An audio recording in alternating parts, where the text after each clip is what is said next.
U.S. officials have been accused of hiding the number of troop injuries in the Iran war. Lindsey Graham's sister is going to run for his seat, and a rapper's lyrics might help send him to prison. We have so much to get to tonight, so we are so happy you could join us for Hot 97 News. The news is newsing on this Tuesday, July 21st. I'm your host, Lana Harris, here with Ronzo with 2 N's. What's happening? And Million. Keep it a milli. Okay, the first story we have to get to, the top story of the day. Everybody's talking about it. Oops, I registered thousands of non-citizens to vote. That is what happened. It's like a Britney Spears song, except for, politics. Basically, yeah. Thousands of people who are not citizens were registered to vote in New Jersey. And they worried about voter fraud. Well, that's why they're worried about voter fraud. Yeah. That's what I'm saying. I don't know. I heard this and I was like, man, there's something that's happening. They're trying to pull some strings because it's just a big coincidence. This comes out and it wasn't part of those original files that DT put out. They're really reaching, in my opinion. I don't get the timing on this at all for that reason. So there were 6,600 people who identify themselves as non-citizens. They were basically applying for New Jersey's driver's license or state IDs. And they said, no, we are not citizens. But there was some kind of a malfunction and it registered them as eligible to vote. Yeah, man. Well, I'm trying to think about it, right? So just because somebody's registered doesn't necessarily mean that they're actually going to the polls to vote, right? So 6,600 people, again, were the ones who registered. They said that there were fewer than 400 of them who voted. Ooh. But I do think it's funny that 600. about 400 of y'all decided to go to the polls for it. Like, y'all should have known. That's crazy. That is what. So 400 actually ended up going. So they would actually have to, like, deep down inside, like, know that they were committing a crime or like. Yeah, how do you mistakenly? Yeah. You would think, because if you know, you should know that you're not a citizen and you shouldn't be voting. But at the same time, if you tell them no and they still register you anyway, is it really your fault? I don't know. So basically the New Jersey governor right now said, well, this happened outside of my watch. I wasn't the governor yet, so don't look at me. But they still said it was a reckless failure and that they should try to get to the bottom of how it happened. Yeah, that's my biggest question is how do you mistakenly register to vote? Like there's clearly, when I've registered to vote, there's clearly words on the screen that say register to vote. So how do you mistakenly, I don't understand how you mistakenly do that. It was a software error. So it happened between June 2023 and June 2024. And again, it just improperly did it. Like for them to go show up to the polls, maybe they didn't know because they're not citizens. They didn't know the law. I don't know, but... That doesn't make much sense to me. You have to have known that you wasn't able to vote though as a citizen. They're not citizens. Exactly. But also a software error. This is not making. I'm a little confused as to how the software. What did you click on? Not register to vote, and then it's software errored you to a voter as eligible to this vote. Don't make no. This makes no sense. This makes no sense. Well, this is again incredible timing because the Trump administration has been going on and on and on about the SAVE Act, like you were saying. And so they were saying this does prove that even if the non-citizens do their part and say, no, I'm not a citizen, no, I shouldn't be eligible, it is still possible for there to be a way for them to get registered anyway. And they see it as a reason for them to need all the checks and balances they want on voter registration. And I see Donald Trump, he's definitely going to use this, or somebody in that administration is going to use this to just try and push that SAVE Act. But reality is, that's like not even a % of a vote. Of the voters as a total. Like it's really minuscule when you actually look at the grand scheme of things.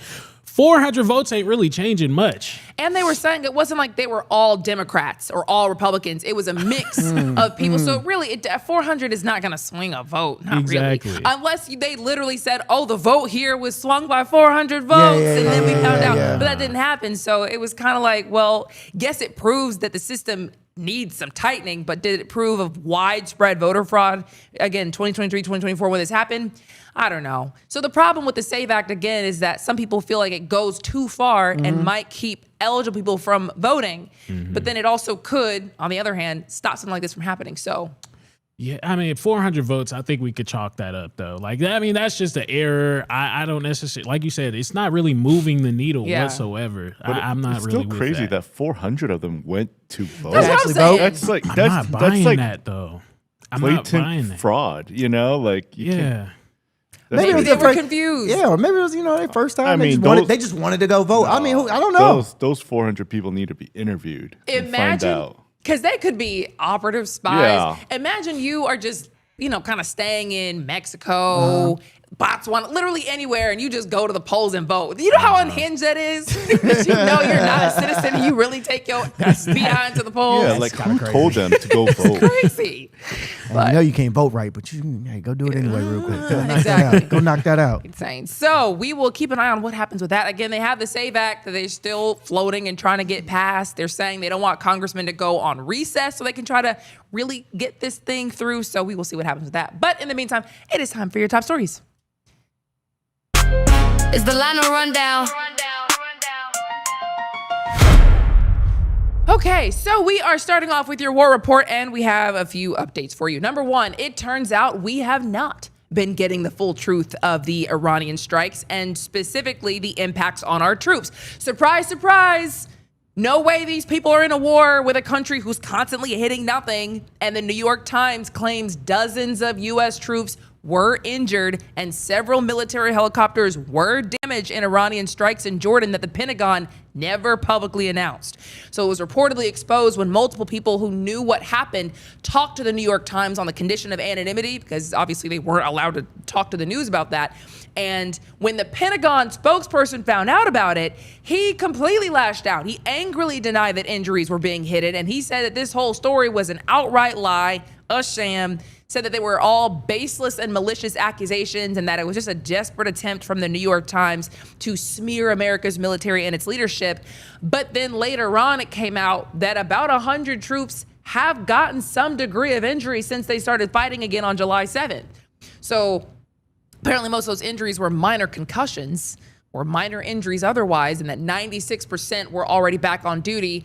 But a lot of people were looking at that like, I knew something sounded weird with every Iranian strike is just going over and hitting absolutely nothing and impacting nothing. And military officials did jump in to remind everybody they're not legally required to announce every injury, and they reasonably don't want Iran to know which strikes worked or how to improve their targeting. But it does prove what we've kind of been saying and what we've known all along, that we're never going to know the full truth of what's happening out there. They're not just going to put it in the news. Number two, something else that we've learned, Iran and the U.S. are still firing at each other. So CENTCOM did a 10th night of strikes. Iran hit Kuwait's power and water desalination plants again yesterday. Iran attacked another tanker in the Strait of Hormuz today. In fact, that crew had to abandon the ship. They also attacked 2 tankers yesterday, and shipping through the Strait of Hormuz is just about frozen. Now, the 3rd American soldier who was killed in Iraq has just been identified, and that is a 30-year-old sergeant named Michael Swinton, and he again died as Iraq soldiers in Iraq were basically trying to do a controlled detonation on purpose of an Iranian drone that fell, and the Pentagon is just trying to figure out what went wrong there. But Iran's president is saying they are now in a full-scale war that they don't plan to surrender. I heard that mediators are trying to see if they can revive that memorandum of understanding that neither side ever seemed to understand, or at least get both sides to agree to do a ceasefire for 10 days. Could happen. I don't know. Doesn't seem like the U.S. or Iran plan to stop attacking each other, but it could happen. In fact, today Trump was straight up asked by a reporter where this is going at this point, and I'm not going to lie, he got a little sassy on the snapback to the question. Here's what he said. No signs that Iran is ready to stop fighting. So what is the plan? Is the plan to just keep bombing until they give up? There are no signs. Why, do you know something that I don't know? Will they continue to attack our allies and You kill don't know Americans? what the dialogue is behind the scenes, that they want to meet desperately to try and end it because they're getting decimated. You don't get that when you listen to your fake station, but you don't know. You don't know anything. So talks are you know still something that I don't possible, know? Do you know something I don't know? Well, tell us. I will tell you, they want to desperately meet, and until they're ready to meet in a meaningful way, we have no interest in even. So the Iran letter. That's what he keeps saying. Now, to his point, there were reports that Iran's president was talking to other top Iranian leaders about how to keep the country together throughout the fighting that's now a full-scale war. And that Iranian president told those leaders that the U.S. is trying to crush their economy and turn the people against the government. He said that he felt like all the rising prices and all the unemployment and all the worst living conditions people might be living through right now could make the public angry and kill their support for the government. We've shown you that government has a lot more support than we originally thought, but they're saying they probably only have so much patience as well. And there's an underbelly here that probably wants us gone anyways. So he was trying to tell them they need to work together without infighting amongst each other and prepare for more hardship if they're going to keep up this resistance. So if they're talking right now about how the public might not put up with all this for too long, maybe these relentless strikes do the trick. I don't know. We'll see. We do know Iran is planning to take everybody else's economy down with it. And the Houthis, that Iran-backed militant group in Yemen, they're saying they are going to stop Saudi Arabia at least from using that Bab el-Mandeb Strait. And we've shown you this photo before just to make sure we're on the same page here. They say that they are going to be going after Saudi Arabia's ships. They say it's in retaliation for Saudi Arabia dropping bombs on the airport the other day. We showed you that. And it's not clear at this point if they're going to do a full-on attack of that Bab el-Mandeb Strait or if they're going to focus just on the Saudis. But again, that is the route as the Strait of Hormuz and the backup route at the Bab el-Mandeb that we're talking about both being bungled up. That's a lot of shipping and that's a lot of oil. So that's why I keep trying to tell y'all to get gas. Now, Saudi Arabia said in response, basically try it if you want to. If they threaten our ships, we're going to deal with them swiftly and firmly. So we'll see what happens with that. I will say Pete Hegseth, our war secretary, was in front of Congress today saying the war already cost $37.5 billion, and he was asking them for another $67 billion for the military. So we will talk more about that tomorrow because we do have to move on and talk about Israel, our ally, our fiercest, strongest ally. So Lebanon's president was visiting Trump for the first time in around 15 years, which is, again, very rare because of Israel. Lebanon's president is trying to figure out how to get Israel's soldiers out of the land they are now occupying in southern Lebanon. He also wanted to talk about how to get more support for their own military. And right off the rip, this man knew what he was doing. Listen to this. Mr. President, it's an honor having you. Thank you very much.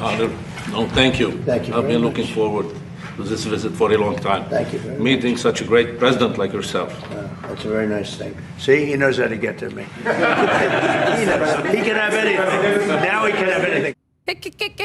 He's our president, and he's supposed to work for us. But what do you mean he can have anything? If you compliment Trump, it's crazy. I'm sure it was just a joke, but he keeps telling you guys, if you butter him up, he's likely to do whatever you want. So anyways, to make sure we are all caught up about what's happening there, here's a map for you guys. And remember, Israel seized a huge chunk of land in Lebanon. That's supposed to be that red area. That is a rough sketch. It goes kind of up higher near the Litani River on the right side. But the whole point is Israel's holding land in Lebanon to protect their citizens from Hezbollah. Hezbollah is in Lebanon. It's a militant group that's backed by Iran. They're stronger than the Lebanese military. So Israel went into Lebanon, that red area, to push Hezbollah back. Now Israel won't leave Lebanon's land, and they are destroying homes and villages to keep Hezbollah from coming back. They're reportedly even bulldozing some of the roads in some areas. So Lebanon and Israel have an agreement where Israel's forces would withdraw from just pilot villages where they are, which really technically there's only one where they are in, but they're going to establish these pilot villages, and Lebanon's military will take over to see if they can successfully keep Hezbollah from coming back. AKA Israel saying, we'll back off if you can prove you can hold this from Hezbollah. Problem is Israel hasn't really fully withdrawn from those areas they're supposed to withdraw from, and reportedly, allegedly fired at Lebanese troops who came to take over where they were today. Israel has already been saying they plan to stay long-term in Lebanon as long as they feel like there's a threat. So they're working all that out. But while we're on the topic of Israel, another big story today. Apparently, Israel is building a barrier inside Gaza. And to remind everybody, because we're talking about a lot of areas in the Middle East at this point, this is where the war was. Remember, there was a terror attack on Israel back in 2023 where 1,200 people were killed.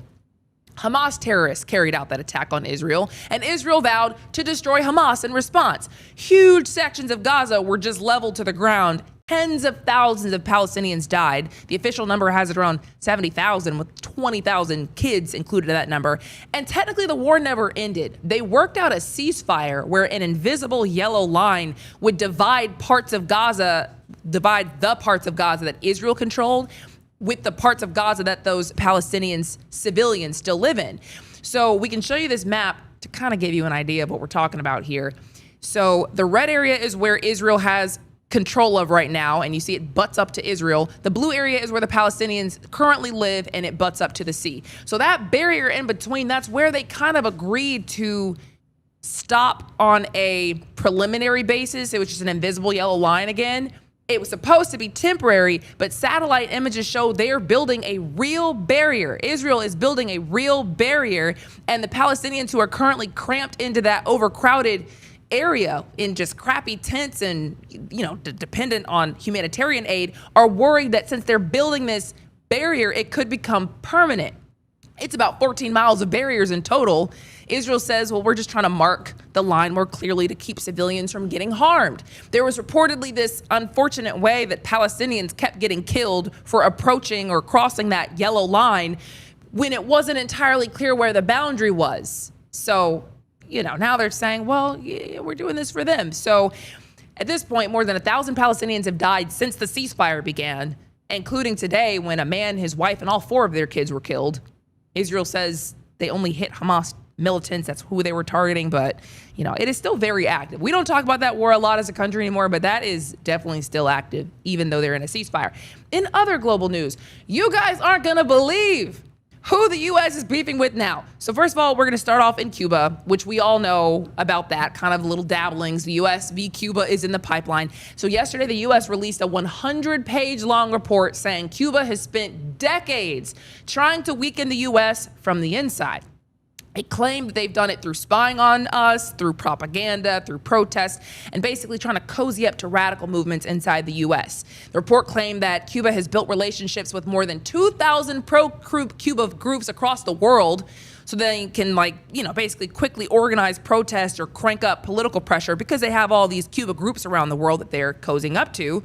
And it called people out. This report said in the past, Cuba has had ties to groups like the Black Panthers, the Black Liberation Army, Assata Shakur. It now says they're in with groups like Black Lives Matter, the Democratic Socialists of America, anti-ICE groups, Antifa activists. The report called out Zohran Mamdani, New York's mayor, Karen Bass, Los Angeles' mayor, Obama. Remember, Obama restored U.S. relations with Cuba and took them off the terrorism list. So it's calling out all these people and all these groups, and the report claims that Cuba basically has puppet strings or relationships with all of them in some way, shape, or form.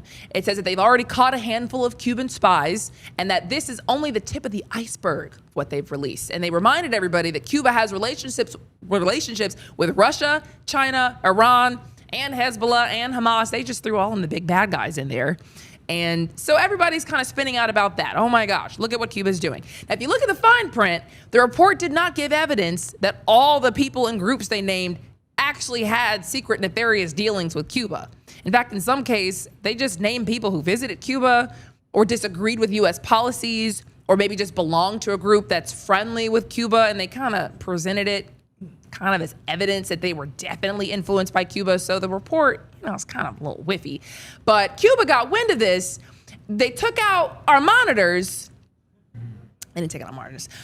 They got wind of this, and they said that all of this is propaganda. Cuba's foreign minister hopped on X and said the lengthy, slanderous pamphlet published by the U.S. State Department on Cuba is basically just trying to scare the American people, and we can show you his X post, scare the American people with the supposed danger lurking for the greatest nuclear power on the planet. A curious exercise that mixes mendacious fantasy with doses of admiration. I said, no, you didn't bring out the dictionary on this post. Mendacious means dishonest, so dishonest fantasy. So he said this is the same government that's allegedly behind thousands of Cubans who are dead or mutilated. So, if you boil all this down, obviously the U.S. is going to say this about Cuba. Obviously, Cuba is going to deny it. Cuba has had spies in our government. They do have a worldwide influence network. They are cool with China and Russia, and the U.S. does not want socialism or communism taking root here. But a lot of the claims, if we're calling a spade about Cuba just puppeting a lot of this unrest or all the opposition voices in the country and waging war against Western civilization, it's kind of a stretch. It's like telling a lion to be afraid of a mosquito. You know what I mean? The lion is far superior to the mosquito, but the mosquito can carry a disease and rot it from the inside. Question is, do we need to attack Cuba for this? Because that's the question, and the comment section was split. Days said, Trump never ran on regime change in Venezuela or Cuba. He lied about ending neocon interventions, and he's now exposed as a warmongering imperialist, not what I voted for. Now, Blissful Fiend says, yes, we do need to attack Cuba. They said, can we just invade Cuba and end the communist regime there once and for all already? As Eagles Fly was kind of on the same page, said these people who want to undermine America while serving communist regimes need to be removed immediately from our country. They should be arrested for treason. Michael S. said, well, Rubio is an imperialist using our country to reconquer his homeland. And I do think it is kind of nuts that he's like from Cuba and being tapped to help overthrow his old country's government with another country. That's pretty nuts. Texas said, I don't doubt that Cuba was a number one sponsor at some point, or probably number two behind the USSR. But these days, I don't believe for 1 second that Cuba is number one. China has the funds to reach out and execute such an infiltration. I'd put money on China too, because they say, Cuba can't even keep the lights on. They can't even pick up trash. That's what they say.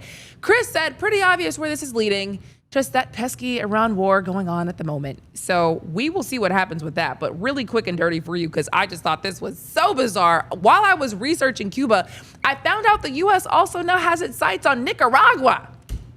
Marco Rubio said on X, the Trump administration and the international community will not stand by the Maria Ortega dictatorship as the Maria Ortega dictatorship deepens repression at home and manufactures instability that, oh yes, once again, threatens U.S. national security. Ortega's pledge to abolish elections in Nicaragua proves his cowardice and his fear of the Nicaraguan people's will. And my first thought was, Nicaragua?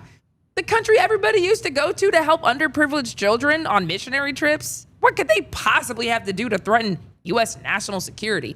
And apparently Nicaragua's leader, Daniel Ortega, said his country will not be holding real elections anymore. They were supposed to have their next presidential election November 2027, but the president said he was going to create a wall of new laws to prevent opposition parties from ever taking power. So it means he and his government get to stay in power indefinitely. So Ortega, the president of Nicaragua, claimed that they feel like they're not getting legitimate political opponents, but coup plotters, traitors, and puppets that the U.S. is financing who basically want to steal their government back. So, I mean, that's kind of where the U.S. is. Because if you thinking what I was thinking, what do we care about Nicaragua holding elections one way or the other? Because that's Nicaragua's problem to figure out. It's the size of Mississippi, by the way. But the U.S. does not want this whole no more elections business becoming more normal in our neck of the woods. They don't want immigrants coming to the U.S., fleeing dictatorships.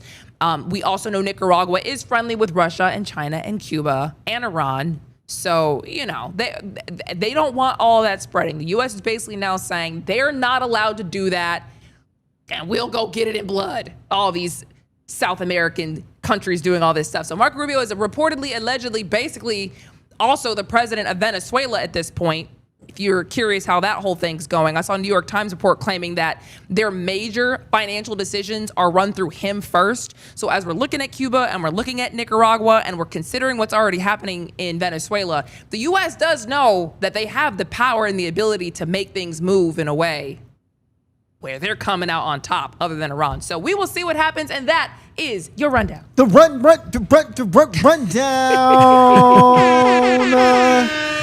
Yo, we are beefing with South America at this point. That's what we want. We want it bad, and it's like not even like they're not even hiding it at this point. I just don't get why we're just going after all these not poop countries, but countries that we like to say are just like, oh, downtrodden, disgusting. They have no money. It's like, what are we doing? It's like beating up the poor kid, bro. Yeah. Exactly. Like beating up the poor kid. Like who picks on the poor kids, bro? Oh, can you play this real quick? Because Trump was asked about China today and how he just did that big old announcement about how China was influencing our elections and pointing the finger at them. And people were asking today, okay, so what are you going to do about that? Here's what he said. Look at this.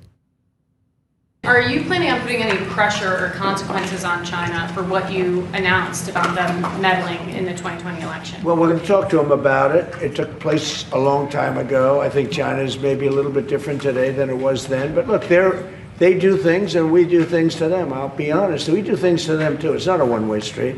But we'll be talking to them. Yeah. So they're different then than they are today. That's what China gets. Meanwhile, Nicaragua gets, yeah, we're coming for you. Cuba gets that. We don't want the smoke though. It's so crazy.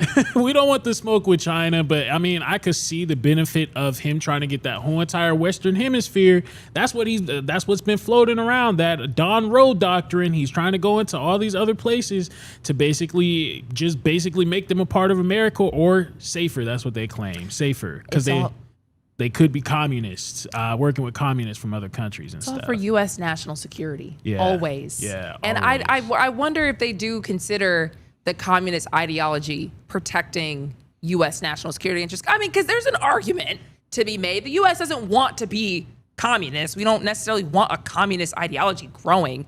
But does that mean we have to go kill people? That's the question. I mean, I hear it. I also do see a little change, though. We're going to talk about it a little bit later, but like I do see a little change in how people are viewing socialism, and like a lot of people think it's slowly turning into communism in a sense. Yeah, there's a real conversation. We're going to talk about, like you said, about just the wave this country is on right now, because the Democratic Socialist Party, wing of that party, it seems to be growing. So we will talk about that. We also have the sound off after the break.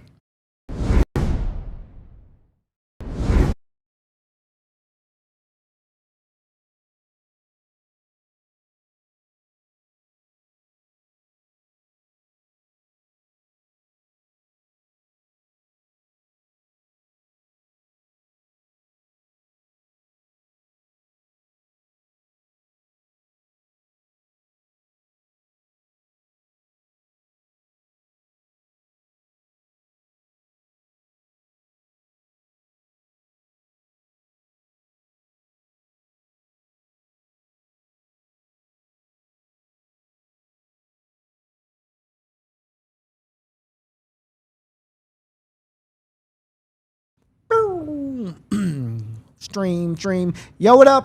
Hey, Vampirico. He's new to the chat. What's happening, man? What's up, Vampirico? He's new to the 7:30. chat, man. He said he's out there from Puerto Rico. Oh, give a little. Hey, can Puerto we get Rico. some? Come on, give us some, Will. Puerto Rico in Come the on, building. Puerto Rico. Puerto Rico. Yeah, I never go back to Georgia.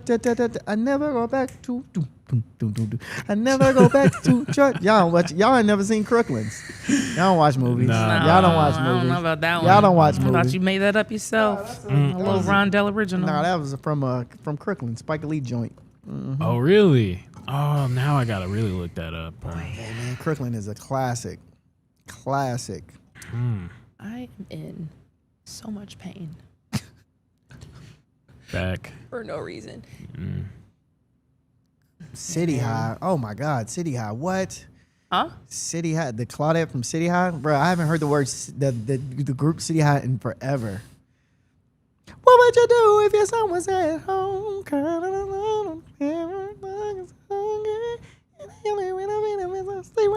That's my shit. Lana, you want some ibuprofen? No. I have like a muscle relaxer that I almost want to take. You think that would be, I'll be bad? I don't know. I don't know. On air. I don't know what I to don't do. know what kind of muscle relaxer it is. Just something I got from Walgreens.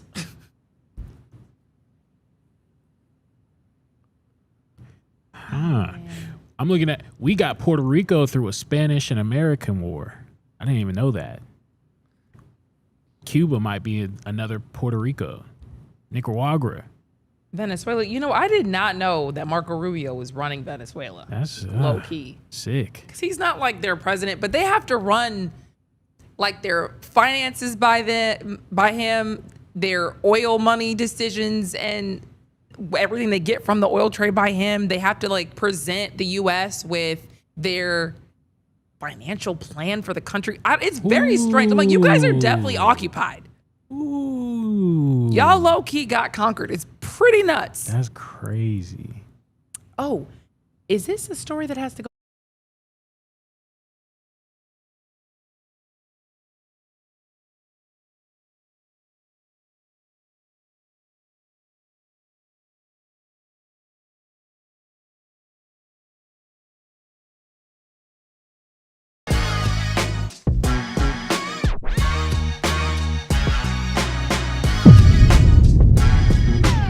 Welcome back to Hot 97 News, everybody. It is time for the sound off. The sound off with Million and Rondell. Yes, today we are talking about an incident that just recently went viral. It happened on Sunday. A man apparently slapped somebody in the back of the head because they wouldn't stand for the national anthem. Will, can I see this video real quick? Look at this. It was at a Cubs game out of Chicago. And you see the old guy talking to the younger guy. This is during the national anthem. It's bow, bow, just right there. And he actually stood after. He actually stood after. So afterwards, you know, the two men ended up reconciling. The older man, he's apparently a veteran, and he fought during the Vietnam War, I want to say. And he said he lost multiple different friends. So he was saying that he seen this, got a little angry with him, and then did what he did. And apparently, you know, they shook hands afterwards and they kumbaya'd. So this just prompted the question, should people have to stand for the national anthem? In my opinion, I do think that America is one of, if not the greatest country in the world. Although we have our issues with political politics, and we have our issues with civil rights and all different types of things, I do think ultimately we do need to be standing for our national anthem. It just shows that, you know, everybody is for America. And honestly, when it comes down to this particular incident, if I'm a white man, I'm standing. You benefited completely from America. I hate to go there, but there's no reason why any white man should be sitting down for the national anthem. I could see a black person because of Black Lives Matter. There was people that was taking a knee, all types of things, but you have no excuse. You have benefited completely from all the things that America has done to all these other different people, and there's no reason why you should be sitting down. I'm gonna let you know something right now. If that was me, that veteran would have got sent to the graveyard, because ain't no way you about to slap me like I'm your child to stand up. I think that's the gracious part about being in America is I have the ability to sit down if I want to.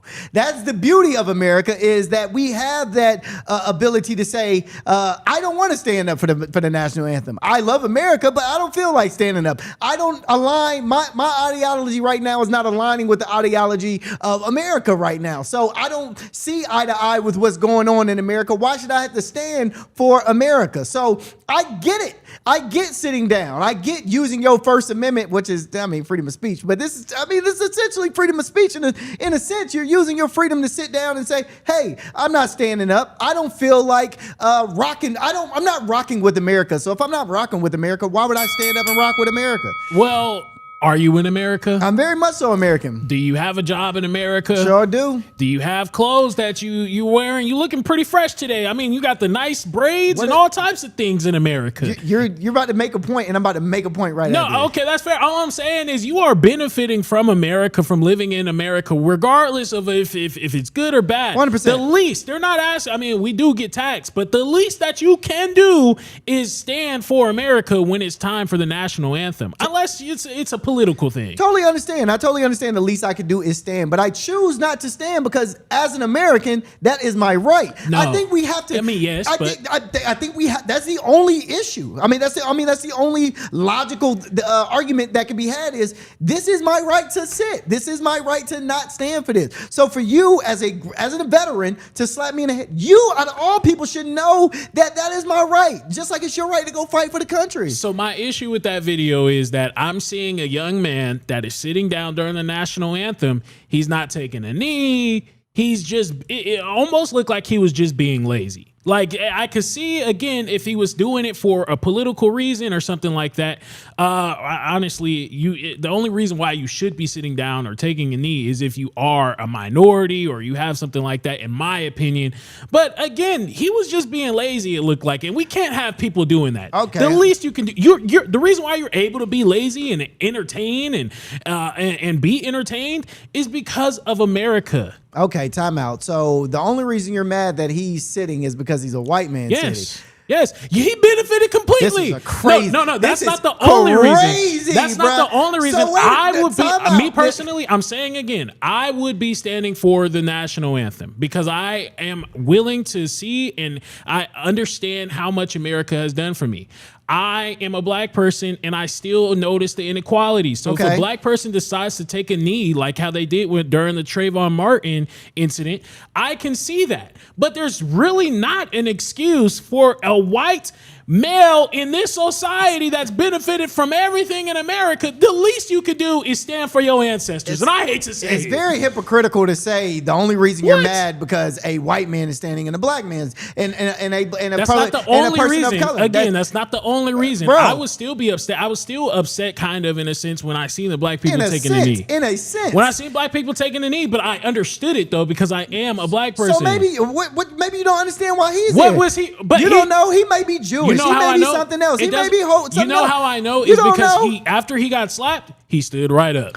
It just goes to show, he and got then slapped. he bought him a beer after. Yeah, There's reports that saying he bought him a beer after. He got slapped because it's an old dude and he didn't want to fight this old dude. He bought slapped, him a stood up, beer so after he had the ability to press Brother. charges and he chose not to. Brother, he was being lazy, in my opinion. He looked like he was just being lazy, and you don't get that. I mean, you get that privilege because of all the things your ancestors did. Stand for them. So that's all I'm saying. If my ancestors did it for me to be lazy, then I'm gonna be lazy. Thank you, ancestors. That's Appreciate you. I appreciate you fighting for me being lazy. That's Thank disrespectful. you. That's not disrespectful, man. That That's is what they fought for. disrespectful. If you know what, the ancestors would probably be mad if you did stand up because he slapped you in the back of the head. I didn't teach you to do that. I didn't fight for you to do that. I didn't fight for you to do what the white man tells you to do. You know what I mean? Hold on. If he slapped me upside my head, I promise you, I would be standing for a different reason. On my mother, I would be standing for a different reason. Facts, my guy. But Facts.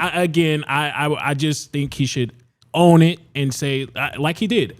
He apologized for the whole entire incident, and he ended up standing. And I think that's what we all should do as Americans. Well, I'll let you know right now, I don't ever stand for the national anthem. I stopped standing for the national anthem before Trayvon Martin, before all that. As soon as I got to college, and I didn't have to say the Pledge of Allegiance anymore I just stopped standing because I'm like, I don't have to stand for this. That's so lazy. But it's not even about America. It's just like I really just don't feel like standing. That's lazy. What am I in Catholic church? What is this? Up, down? Why am I standing up and sitting down? And I had nothing against America. I love America. I love being American, love being a black American. But at the same point, hey man, my right is to not stand. It's not I don't love America less because I'm not standing. It's not illegal to not stand. Okay. You know what I'm saying? All right. Y'all don't be trying to hit me, bro. Y'all be thinking I'll be crazy. Well, speaking of America, you know what? And this is a funny segue because this makes me sad for America. Darlene Graham is going to run for Lindsey Graham's Senate seat, apparently. Oh, wow. So, yes, Darlene Graham is Lindsey Graham's sister. Lindsey Graham just died pretty much abruptly out of nowhere. He had a heart issue and he, fell out at his house. He was later confirmed dead. And she was supposed to be temporary. She was supposed to be honorary, which was weird anyway. But at the very least, it did make some sense that you would have somebody in there who would carry out whatever Lindsey Graham's staff had going on. So at least whatever he had going on gets to play out, and then people will get to vote in November, and then he's going to be replaced anyway. Great. She just wants to do the job for real, full time now. Oh, without any help. I mean, she's gonna take over. She's actually running for the November elections. Then, Matter of fact, why don't we just play what she said? This is what she said to Fox News when she was talking about it. Know that I have to trust that God has a plan. You know, I never wanted this. This was my brother's life. He worked so hard for the people of South Carolina and our country, and I was so proud of him. But, you know, if God has put me in this position, I will do it. I will take on the challenge. You know, Lindsay was always there for me, and I feel like now I need to step up and be there for him. Wow. I hate that y'all are bringing God into this. Don't bring God into this. Wow. Well, all I want to say is she doesn't just magically know how to do the job. Her claim to this seat is that her brother died. That's it. Now you're asking people to vote for you because your brother is dead. That's it. So she already said that she trusts his staff. That says to me, his staff is still going to be running things. You can't say any more clearly that you are just a figurehead than running like that. This is insane. Yeah, it is. But at the same time, I do think that is, I hate to say it, the beauty of being an American. You don't necessarily, anybody could be in that position. We've seen multiple different people come from crazy backgrounds and are still also able to change their life for the better and get into Congress. Not saying she was crazy, but I'm just kind of referring to that whole, there's like a theory that there was a stripper or something like that became a congressman. You talking about Anna Paulina Luna? I don't know. Was she actually? Because I don't know. I'm not saying, I said the theory. I didn't want to say her name or anything. Theory, yeah, right. Yeah. But even in that sense, though, the fact that they're able to become congressmen is something interesting altogether. Like, that's America, you know? I get it. But at the same time, you never wanted this. If you run for this seat, and the Senate is like a really high position, you know what I mean? And so if you run for this seat, you've never run for it before, you've never really been on the record about your viewpoints. I mean, she supported Lindsey Graham, of course, that's you know, her brother, but at the same time, you did not just magically get to know everything you need to know to be a senator. Usually people start, I don't know, like it's like a mayor or a state senator or a state rep or a representative, and then you move on to Senate. You just want to skip straight to my brother died, so I'm going to be a senator? You don't know what the job entails. Yeah. You have no clue. There are so many other people. There's a representative, Russell Fry. He's entering the race. He would be more, he at least knows how the mechanism works. If this lady gets elected, she is quite literally just going to pass off all the work to people who actually know what they're doing, who we didn't elect. You know what's crazy? She might actually get elected just off the pure fact of the sympathy votes. Just off the pure fact of people that liked her brother and people that rocked with her brother will probably vote for her just off the fact that her brother died. And it's like, hey, we loved your brother enough, so we're gonna vote for you. That's an insane reason to vote. I mean, dude, for somebody when they're making laws. I'm not saying it's the right way to vote, but I'm just saying that's kind of wild. When they're making laws for you, that's like insane. And then the fact that she has Trump's endorsement, that's the problem, because you know, whoever Trump endorses generally wins. So now all these people who probably legitimately had a chance are probably looking at like punching the air right now. Yeah. Because that was the whole point. Remember what we were saying in the very beginning? They elect her. They like deem her to be the next guy up. And they say, well, there's going to be a race in November. We don't want to be seen as swaying it. We don't want to put one of the candidates in this position and give people an opportunity to see how they would be in the position, because that wouldn't be fair. Yeah. So we're going to put somebody in who just doesn't have any experience. His staff will help. She'll just carry it out until the real person is elected. Now they're saying, oh, no, actually, no, we're just going to let her do it. What? Yeah, it's crazy. It does set a crazy precedent, though, because, I mean, now it's like you could just have people that's related to you, and then you get in there based off of the name. But at the same time, I mean, we have presidents that had kids that was able to go into office and still do great things. The Bushes, and well, maybe that wasn't the best example, but you know, That was a wild one to choose. But there's times where people have had parents that was able to kind of guide them. I know he's not here anymore, but those staff people, I feel like they're not gonna let her like go wrong. Oh, no, because they're going to be making all the decisions. Yeah, she's going to have no effing clue what they have going. All right. How do I go vote? Okay, I'll go vote because I don't know what this job entails. What are we talking about here? Like, this is not a kingdom. And even if it were, generally it goes down to your kid who you've like brought up. In the system, Bushes, he probably had all types of training. I don't know what her accolades are. I know she's been a public servant. She's worked for the Commission for the Blind in South Carolina. I don't know what she knows about being a senator. Is there nobody on his staff that can take over his Senate job? Like, I mean, that knows what they're doing. I mean, that's where my mind goes. When the president dies, vice president takes over. You know what I mean? So where is there not a vice president for the Senate? Like, am I tripping? So there's a lieutenant governor who's there. She was weighing a campaign. Representative Ralph Norman in that area also was running. Representative Russell Fragan also entered the race. So there are Representative Nancy Mace also announced that she was going to run. She just announced on Monday, never mind, she's not going to do it anymore, because clearly now we've got a real contender, and you wouldn't even want to waste the money. So it's just like you had people who were lined up who would have been fine enough for the position, but now you just want to give it to this. Okay, if that's what we have going on now. Ooh, South Carolina, I'm gonna be so mad at y'all. I'd like to see it play out. I ain't gonna lie. I would like to see what happens. I'm not gonna win. I'm not even gonna hold you. I would like to see her win. I would like to see what. It ain't my state. You know what I mean? So okay, you dig what I'm saying? That's real. You know what I'm saying? Real. So That's real. I would like to see what happens. You know, from the outside, Lana, you got to look at it from an outsider looking in. You can't look at it from a political eye. Look at it from an outsider looking in. But they're in charge of the country no matter what. I feel you, but you gotta look at it from, you know what I'm saying? But we're not. We live here. I feel what you're saying, but ain't she she's a senator what? South Carolina. But they all make laws that impact all of us. Yes, she's a state senator. Lindsey Graham has been in Ukraine. Lindsey Graham has been in Israel. Like he impacts all of us. We're in this war half because of all his efforting. But they're not gonna let her do that much though. Well, his staff is. Y'all not hearing me. Y'all not hearing me.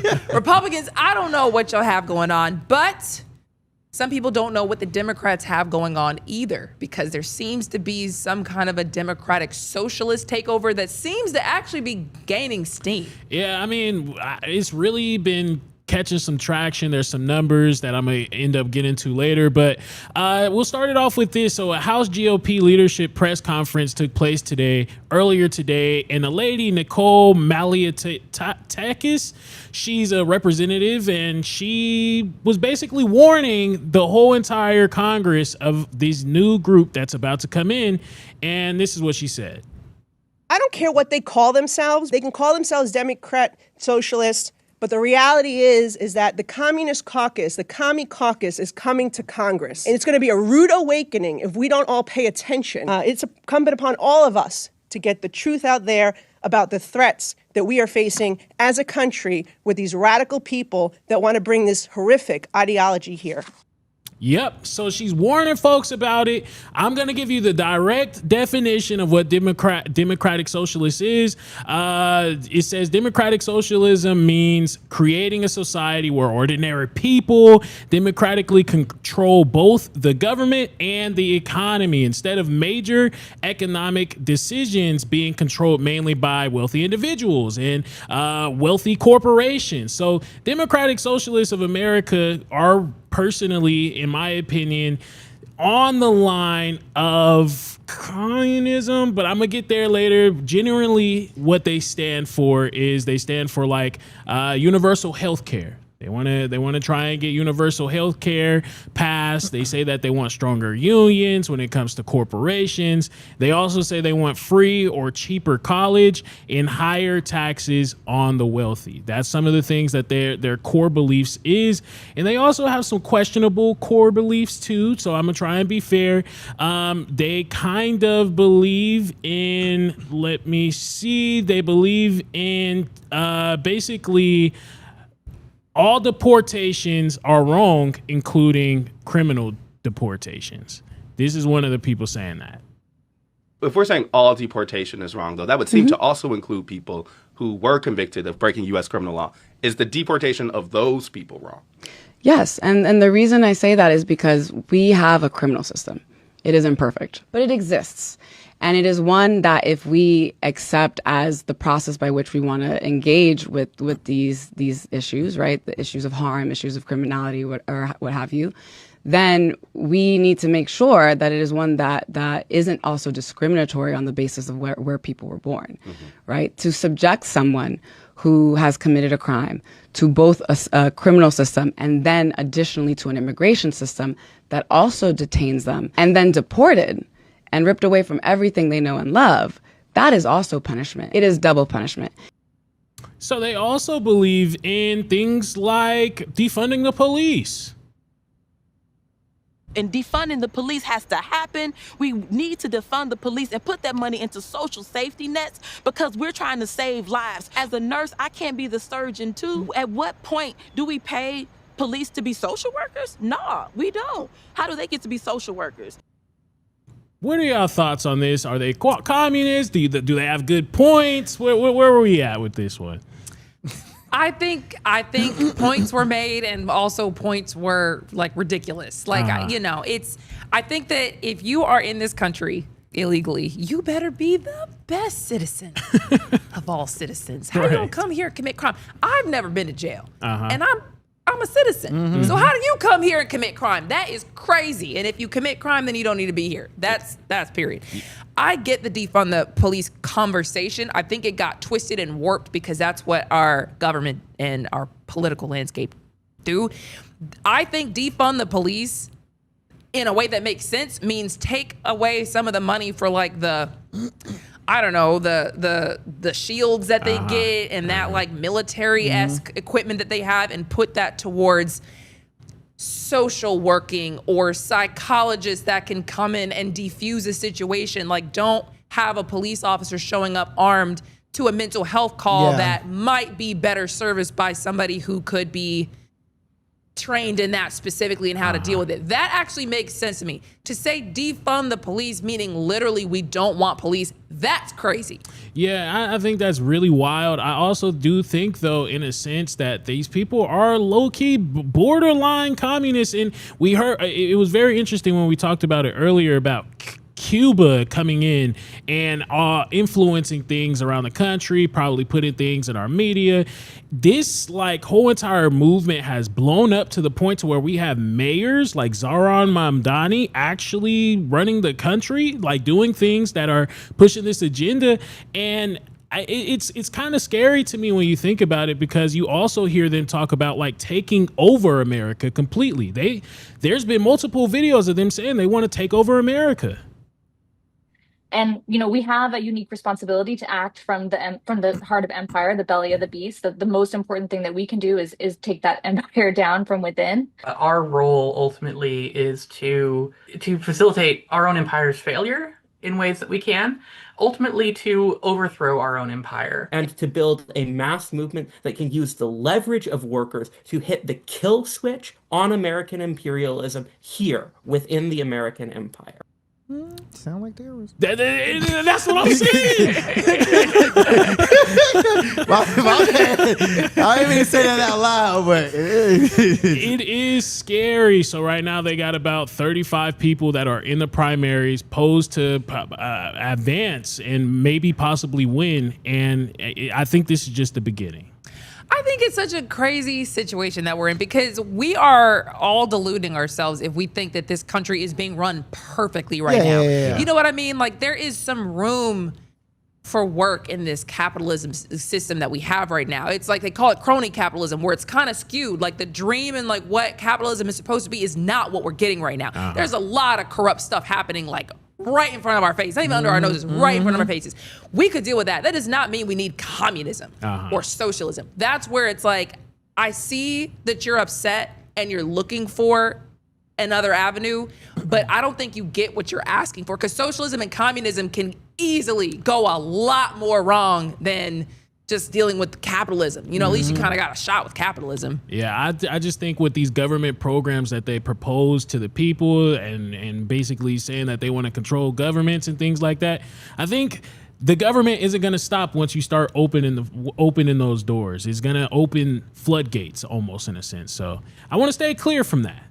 Yeah, so we'll keep an eye on it because I did notice that the Democratic Socialists, they're gaining steam in this country. Mm-hmm. So I'd also have to look into a bit more about what they're about because, I'm trying to see, what are you telling people? Yeah. You know what I mean? Anywho, another big debate that honestly was a bigger story a couple years ago. A trans student in Florida was just arrested, and the video is going viral of what led up to it, and that is what has the people talking. Yep, this happened at the University of Florida on February 5th, 2025. Will, can I see it real quick? Stop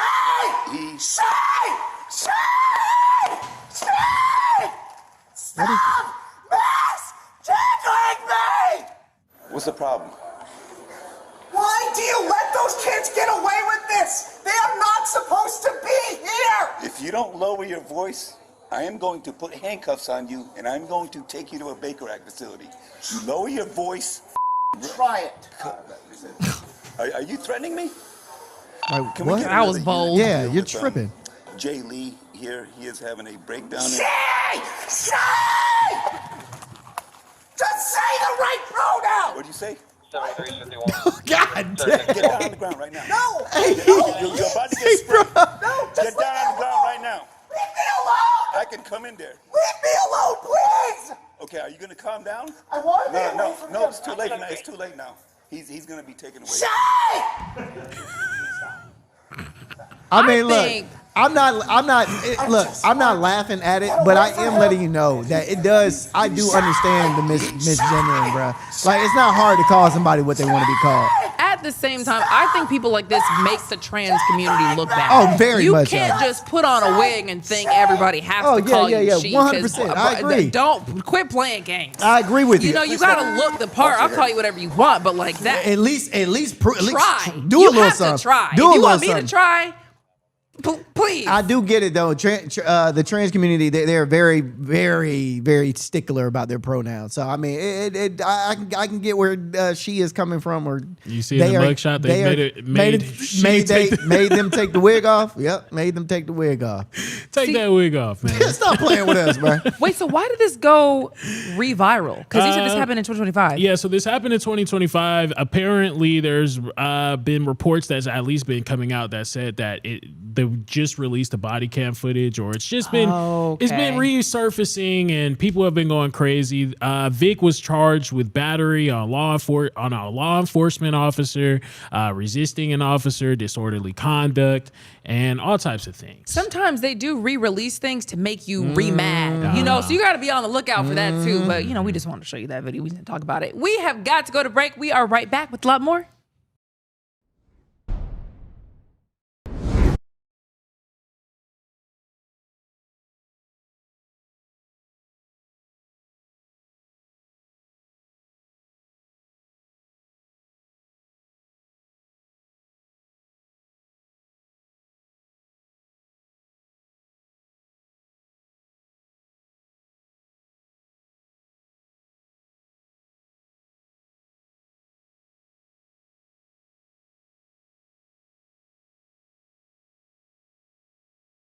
Comfortable with who they are, Some of them do not care, bro. But the unhinged ones, Well, I think there needs to be, in my opinion, like, I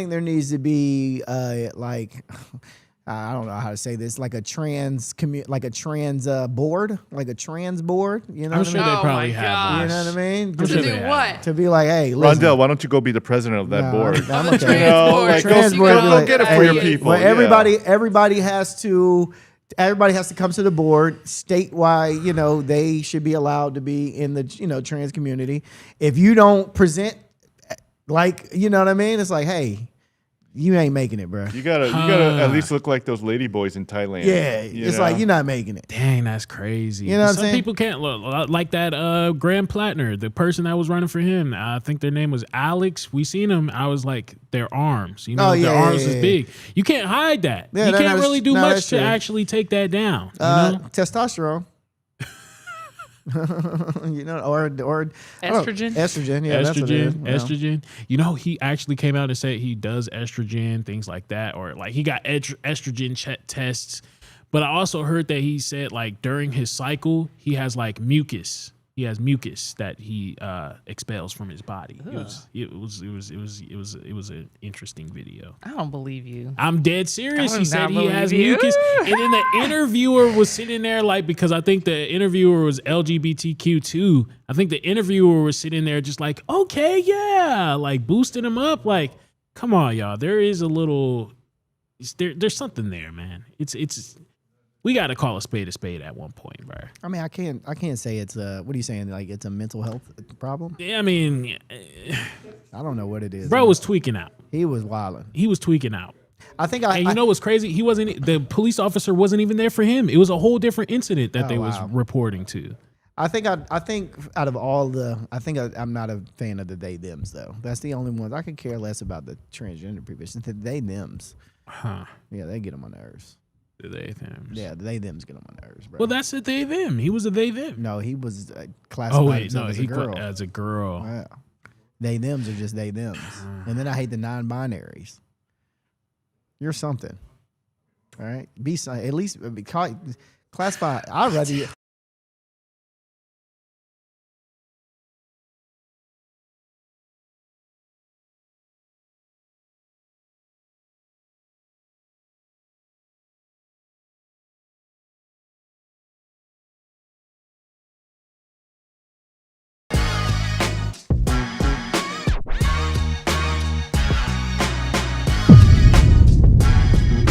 Welcome back to Hot 97 News, everybody. It is time for a recap of your top stories. And one was a revelation that nobody really expected, but also we definitely kind of knew deep down in our hearts. The New York Times came out with a report saying that dozens of U.S. troops have been injured since the fighting restarted on July 7th, and the Pentagon had not been publicly disclosing what had happened to them. Also said that several helicopters have been damaged in Iranian strikes, and the Pentagon did not tell the public about that either.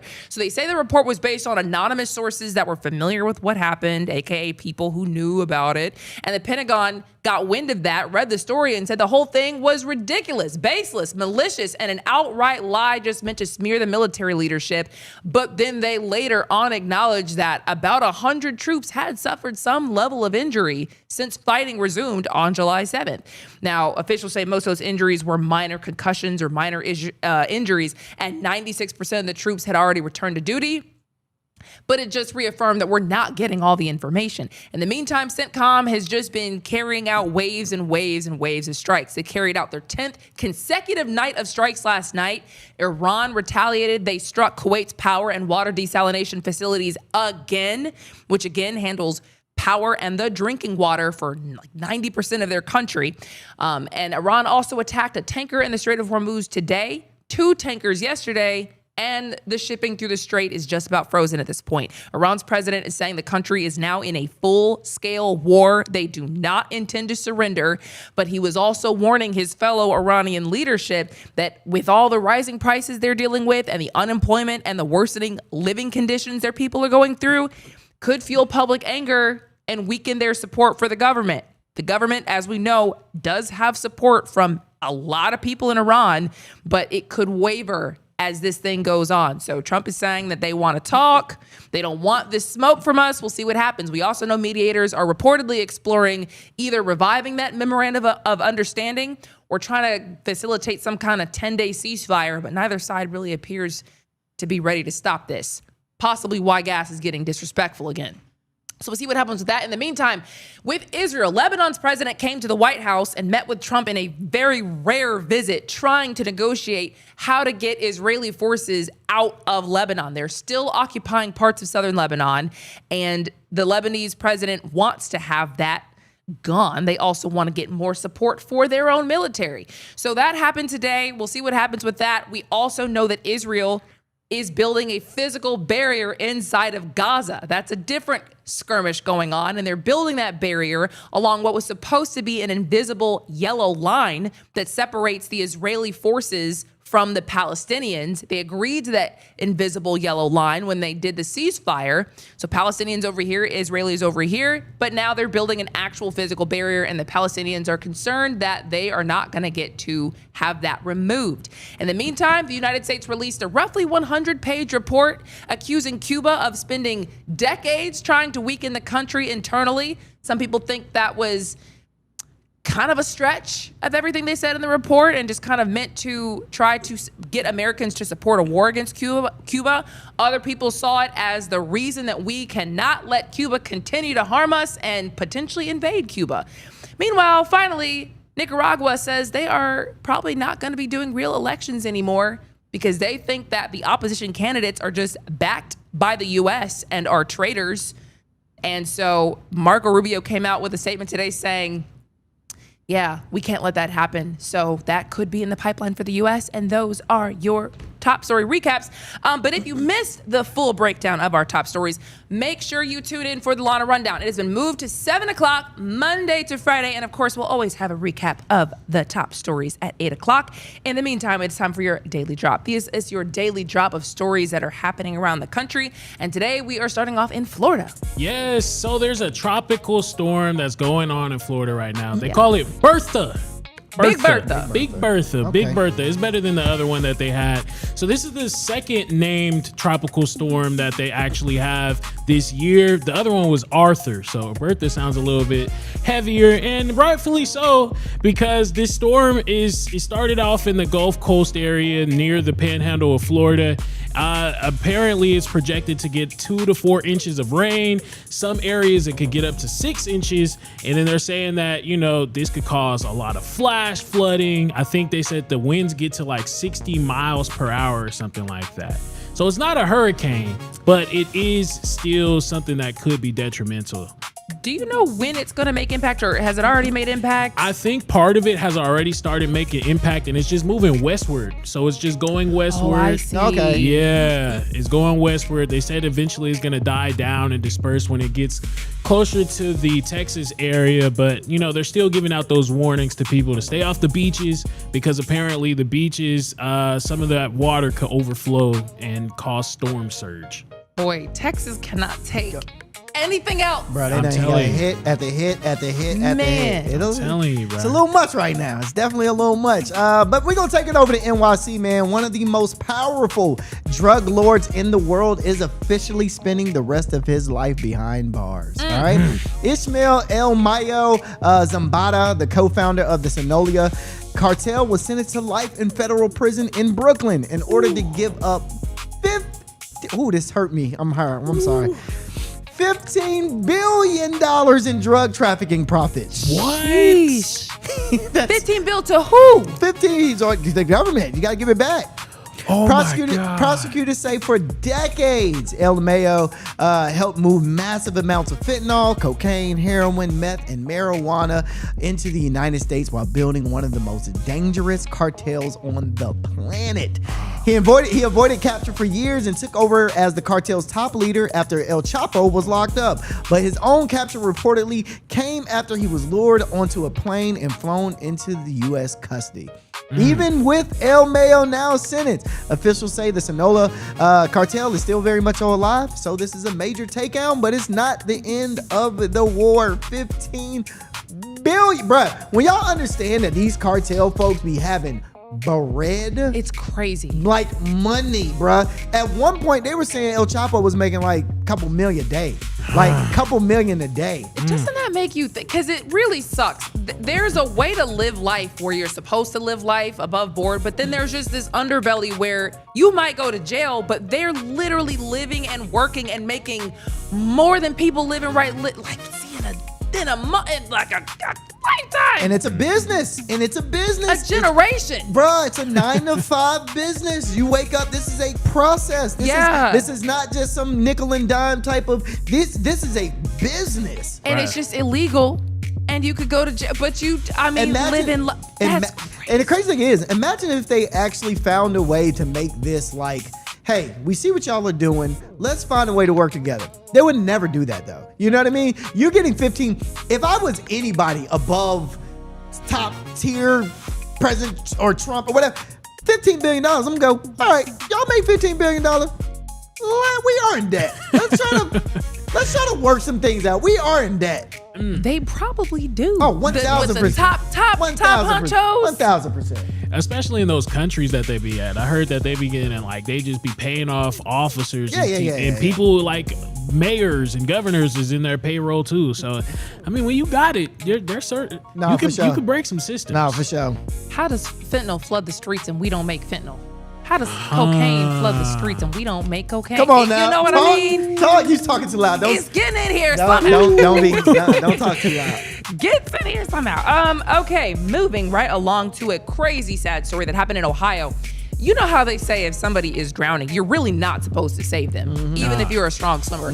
Apparently, 5 people died trying to save a swimmer in Ohio. Really? It just happened. So this happened in Powell, Ohio. This is kind of near the Columbus area. It's a suburb there. And apparently several people jumped into the water trying to help somebody who was struggling to swim. So that group had gathered along the river. One person, again, got into the river and started struggling. And others just started jumping in to help. But then they would get overwhelmed, another person, and then by the end of it, they say that there might have been like a current or something underneath that just made it a lot more difficult and just pulled them under. But police got there because there was a child who was also there, and the child was running along the river and kind of like crying for help and crying for its parents. And so a driver saw that kid and called the police, and they found 5 of them, man. Oh my God. So was it the kid that was dragging people down? No, hey, bruh. I ain't gonna lie, bruh.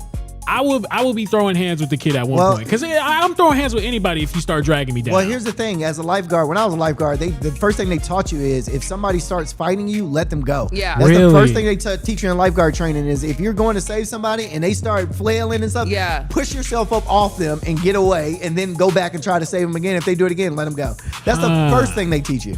So they say that this group were basically standing, they were probably fishing. So they were standing about thigh deep in the water. Not really clear when they went back to the shore to like swim. But one adult started struggling while swimming. So it was an adult, it was not anybody's kid out there. But then 2 more adults jumped in after them. They didn't have a boat. All 5 adults ended up getting pulled under or swept away by the river. So they're trying to figure out how it happened and what the sequence was. But yeah, man, they ended up pulling a lot of their bodies. 3 of the men recovered Monday. 2 of the women were recovered on Sunday, and now you got an 8 and a 10-year-old. They were also Honduran citizens. Oh, really? Which I don't know if they were here on vacation or what the situation was, but what a disaster. Yeah, sad to say, man. When you see things like that, especially when you see people drowning on rivers and stuff like that, when you see people drowning in fast-moving water, you're actually not supposed to save them. Yeah. Really? Yeah, you're really not. You're supposed to throw them something to hold on to and grab onto. You're actually never supposed to jump in and save them. It's such a sad thing that it's like you see somebody drowning. Your first instinct is to go get them. Is maternal for you to jump in and grab them. But realistically, don't do that. Damn. Yeah, that's how you end up dying yourself. Yeah, it sucks. Yeah, I used to cover a lot of people who drown. I won't move on, but I used to cover a lot of people who drown when I was a reporter. They say that it can be just still on top of the water and have a fast current underneath. You would never know until you got into it. You could get snagged on something. Feet kick right up under you. Oh, bro, it snag sucks. on a branch, and then you can't come back up. I mean, a lot of I don't trust a lot of these waterways for this reason. That's crazy. Well, we take it back over to Georgia. We got some updates on that huge explosion that happened back in 2024. Y'all remember Conyers, Georgia? There was like that chemical explosion that took place.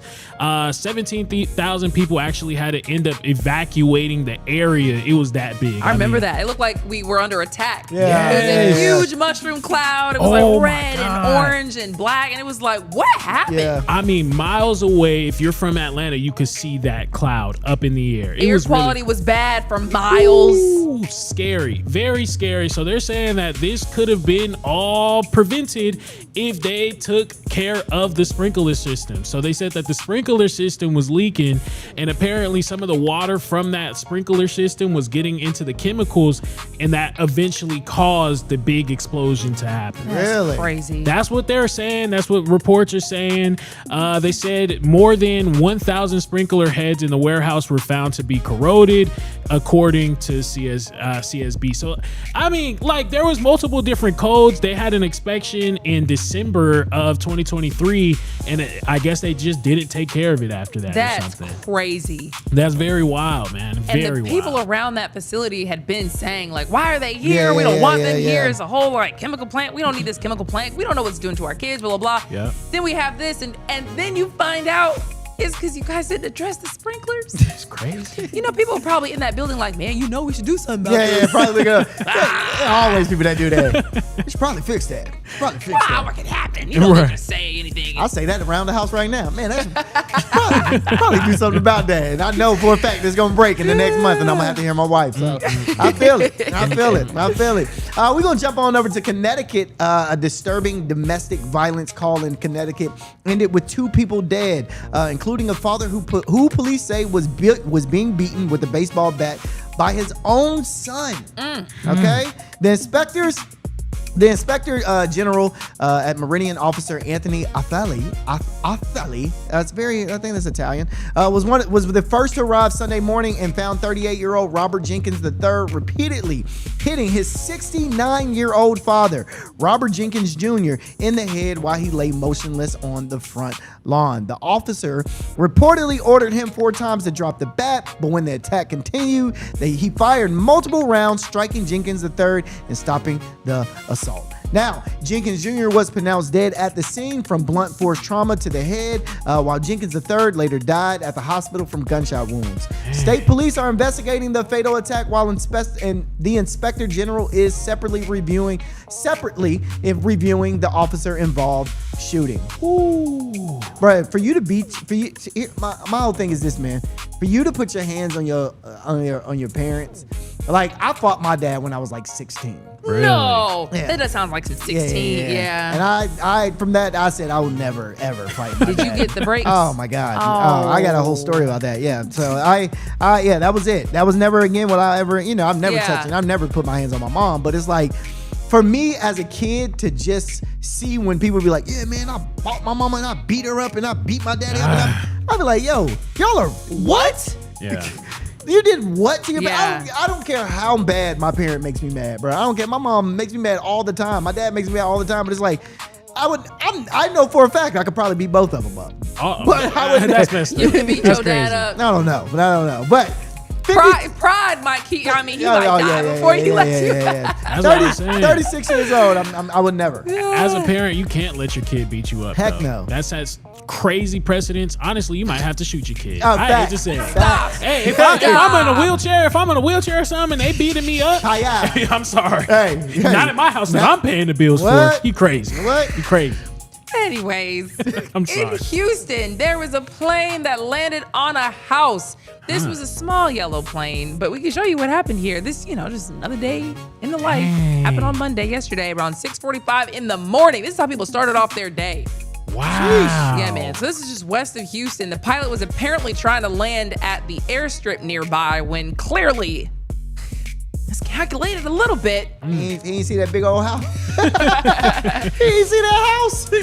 They say the homeowners were still in bed when they heard a massive boom. And it was a plane on their house. Thankfully, nobody was injured, but that's crazy. Honestly, that's a pilot now. That's a pilot. I mean, for them to just lay that thing down nice and gently, I mean, he might even be able, it looks like he might even be able to still fly that plane. Like, it don't even look like much damage was caused at all. Yeah, I don't know what they're going to do with the plane. They say that there was a fuel leak of some sort. So the crews shut off the electricity to the house to prevent there from being a spark or anything. But what was causing the fuel leak? I mean, I don't know what's wrong with that plane, but that is absolutely insane. So when the firefighters got there, the pilot was awake but trapped in the cockpit. Oh, dang. He couldn't even leave the situation. So it was just hanging there, just dangling off the roof. Dang, that is crazy. You just get out. Hey, I'm sorry, y'all. I'm sorry.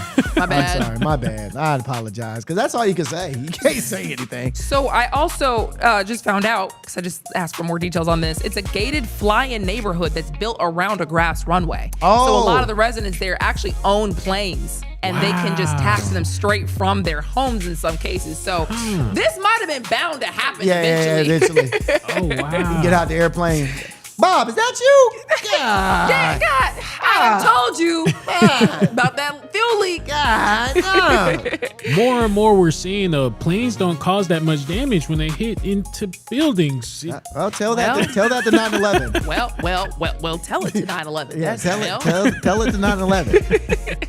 That's not funny. That's not funny at all. Oh, it's just, we just making observances here. That's nothing to see here. But anyways, some other stories we have to tell you about. One is a video that's actually going viral about some people who dined and dashed. Yes, it's unfortunate. So this took place over in Orlando at this place called The Diner. Now, to be fair, this place, they post multiple different videos of like people dining and dashing from their spot. It's very weird to me. I think they kind of hold some responsibility, but that's neither here nor there. They posted this video online and it just went viral. Of course, you see the people in the video. I know. It's a whole family munching, eating good. It looked like everybody got plates full of stuff. Everybody got plates full of stuff. And then you can see slowly and surely people start walking out. So one after the Yep, one after the other, and they said it was a $300 check that they ultimately ended up walking out on. And again, it's this diner place posts multiple different content of like people actually walking and dining and dashing from places. So this isn't the first instance of them doing this. Well, they should probably stop posting that because they're asking for it. Yeah, you should probably if you're posting it and people are looking and they're probably like, oh, it's that easy. Bet I'm gonna go in there and do it. Yeah, they should probably not post that. Oh, I'm gonna bring my whole family. Yeah. I seen 4 people the other day. Let me see if I can get away with 6. Like what? That don't make no sense. And a lot of people, they was like, oh, black fatigue this, black fatigue that. But I'm looking at it right now. I'm seeing like a white man actually just got up and walked out also. This is probably like a employee thing.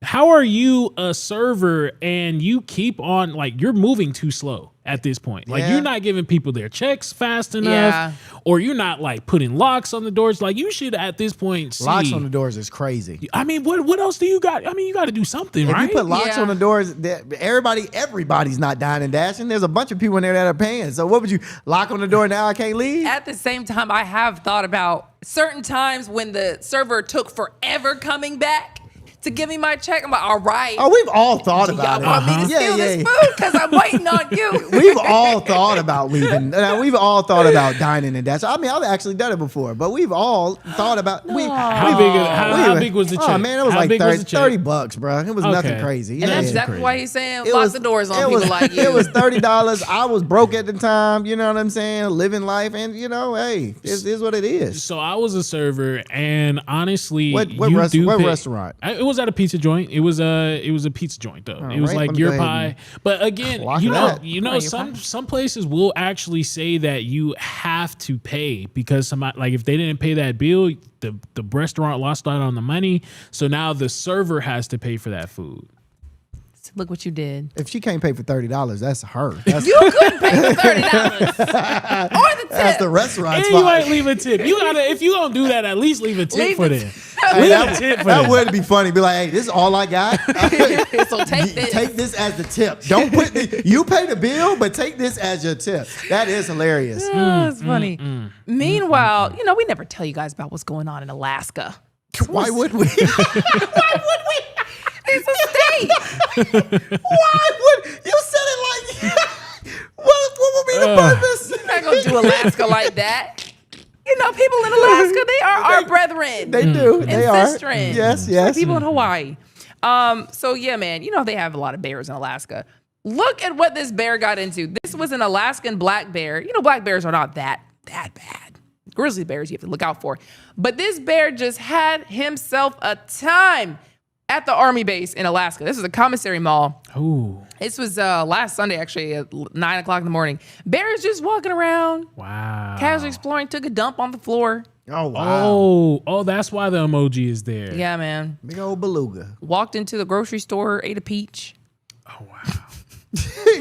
Wow. Hey, bro, animals are some of the most intriguing creatures ever, bro. Just animals in general are just intriguing, but bears specifically are very intriguing because it's like bears and pandas and all, the whole bear family. They're just intriguing. It's very interesting that they're actually becoming more normal with going into places where people are like living in.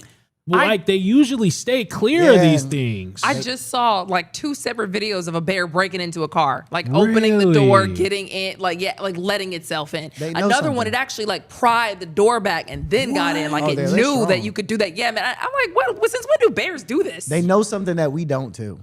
I think the animal kingdom knows something coming. What do you think they know that we don't? I think they know. The animals be knowing. I think they know something is coming. They know that the food isn't in the forest anymore. It's in the grocery store. Is that what you're saying? I mean, that might be one. Dude, you know what I'm saying? Hey, bro. To be honest with you, if animals knew that there was so much food in grocery stores, oh my god. Oh my god. Yeah, it's like we've been scrounging out here. What is this? If animals knew that the food was in the grocery store, bro, we would be ruined. But that's what I'm saying. They're becoming too comfortable. I low-key feel like they should have did something about that. Should have hit the bear or something. Nah. I hate to say it, because now the bear could come back. Who knows? It definitely could. It's gonna come So back. people were there while this happened. So the one guy that was interviewed in this article said that he and his coworkers were preparing for the day. Somebody yelled bear. They all ran into the break room, followed the bear as it was kind of going along with their phones, just staying at a distance. Other people just locked themselves inside and watched the windows. And I was just thinking, like, what would I have done? I probably would have followed it just for the vid. It looked like it was chilling, so it looked like it wasn't too much bother. It looked like you probably could have went up beside it and, hey, excuse me out there. Let me get this apple real quick. Will you pass me? Yeah, excuse me. Let me go ahead. Let me get a bite. My bad. How you doing? You good today? Okay, cool. All right. You know what I'm saying? That's how it looked. They're gonna keep doing it though. You gotta. Somebody should have shot in the air, scared it or something, so it doesn't keep coming back, bro. That bear probably would have looked at you and be like, all right. Yeah, I'm noises all the time. Yeah, this is ridiculous. He probably went back and told his bear friends. Gonna have a whole slew of bears in the grocery. Bro, y'all know they got free food there. They got free apples and oranges. We don't gotta be out here living like this. Y'all know that, right? It's all kinds of. All we got to do is walk on these little doors, open up for us, and everything. We can go down there and feast. Oh my God. And then it left like a little poop. So maybe it just marked its territory. Know when to come back. It could come back. I'm telling you, you got to do something about that. We about to have bear jerky or something. Like real talk. Bear jerky, bear burgers, bear something. That's already there. You better eat it. I would eat it. Would you eat a bear? Yes. I would not eat a bear. Just to try it. Just to try it. I would. Well, we have a lot of stories that are coming up in the entertainment block of this next section. One that you're not going to want to miss is the one about this rapper, Yella Beezy, who is potentially going to go to prison because of their lyrics. Just before we start talking about that, do you think that rappers should be in trouble because of their lyrics? Well, you know, I got a lot to say about that. Got a lot to say about it. Got a lot to say about that. We also have Malcolm Jamal Warner news. Isn't that not so random? We were just talking about him. Yeah, literally, for no reason. Literally the other day. What was it, yesterday? Was it yesterday? Yesterday. Because his anniversary was yesterday. Yeah. Him actually passing. Literally, okay, yeah, that's literally right. Yesterday. So we have Malcolm Jamal Warner news. We have DaBaby news. We have David. Do you know David? D4 David. He's like a. I don't want to say he's. Pedophile. I don't want to say he's. Creep. I will say it. He's a creep. He's kind of a pedophile. It's okay. You can say it. We have an update on his case. So don't go anywhere. Entertainment is coming at you after this.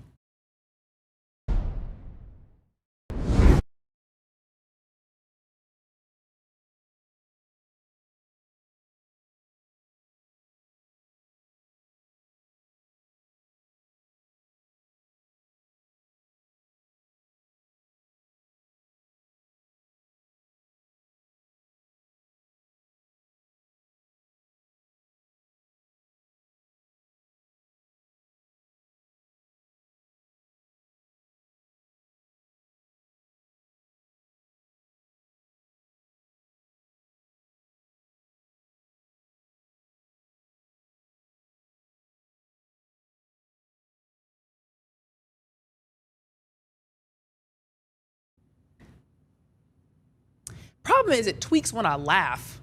Really? Yeah, man. I've never been in this much pain. This is like crazy. Yikes. Stretching? Did you work out or something before you came here? I don't even deserve this. I've been drinking more water than I have in my life. Kidding me? I've never drank this. You want to talk about some weight in the water juice. This is actually really helping me. I do not deserve this. What the water is? No, having this thing. Oh, I'm actually drinking the water. Oh. I don't ever drink water. Why don't you drink water, though? I drank a whole one of these yesterday. Never in my life. Yeah, that's good. Never in my life I drank this much water in one day. That's actually really good. I drink nothing but water. What'd you say? That's crazy. I drink like 3 or 4 of these. But like it just because of the bottleneck, you feel like you're.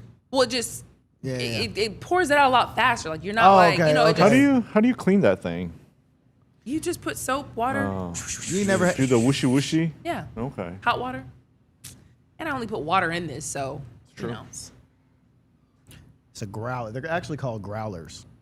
What? That is. It's called a growler. Oh, wow. Yeah. So put some respect on my growler. Yeah, it's a growler. Yeah, How I used to have there used to be this brewery around West Midtown that I would go and I would fill up like 3 growlers full of like beer. Of these? Mm-hmm. I would drink all 3 of them. Party No time. way. Yeah. At the one where you could do as much like beer as you want? each. I mean, They're like what? It's like drinking a pitcher. It's not that much. Did you used to like drinking moonshine too? Yeah, it's like 3 or 4 beers in there. You used to drink moonshine? I thought that was like a moonshine bottle. I used to like drinking moonshine? Yeah. I did drink moonshine, but I didn't like it. No. Pause. Is anybody doing this Paramount story? This Yeah, Warner I am. Bros? Yeah, You I am. are? Yeah. Okay, thank God. Yeah, His name was right there. I didn't like it, but I haven't tried it yet. I mean, if you get good moonshine, it's good. if I you do, gotta try it. flavored, I used to get it from flavored these peach moonshine, shit slaps. rednecks Peach outside. moonshine? Shit slaps. Or apple pie. Apple pie. Apple pie? That is the best bro. one. That is the best It one. don't even taste like alcohol. No. You guys are like But alcoholics. you gotta know something. I was. You gotta know the I right was. rednecks. It was. The right country folk. You do. This Yeah, girl drank don't get it. moonshine in Apple college. She pie? started rapping about how she was a cow and fell down a hill. I said, I will never.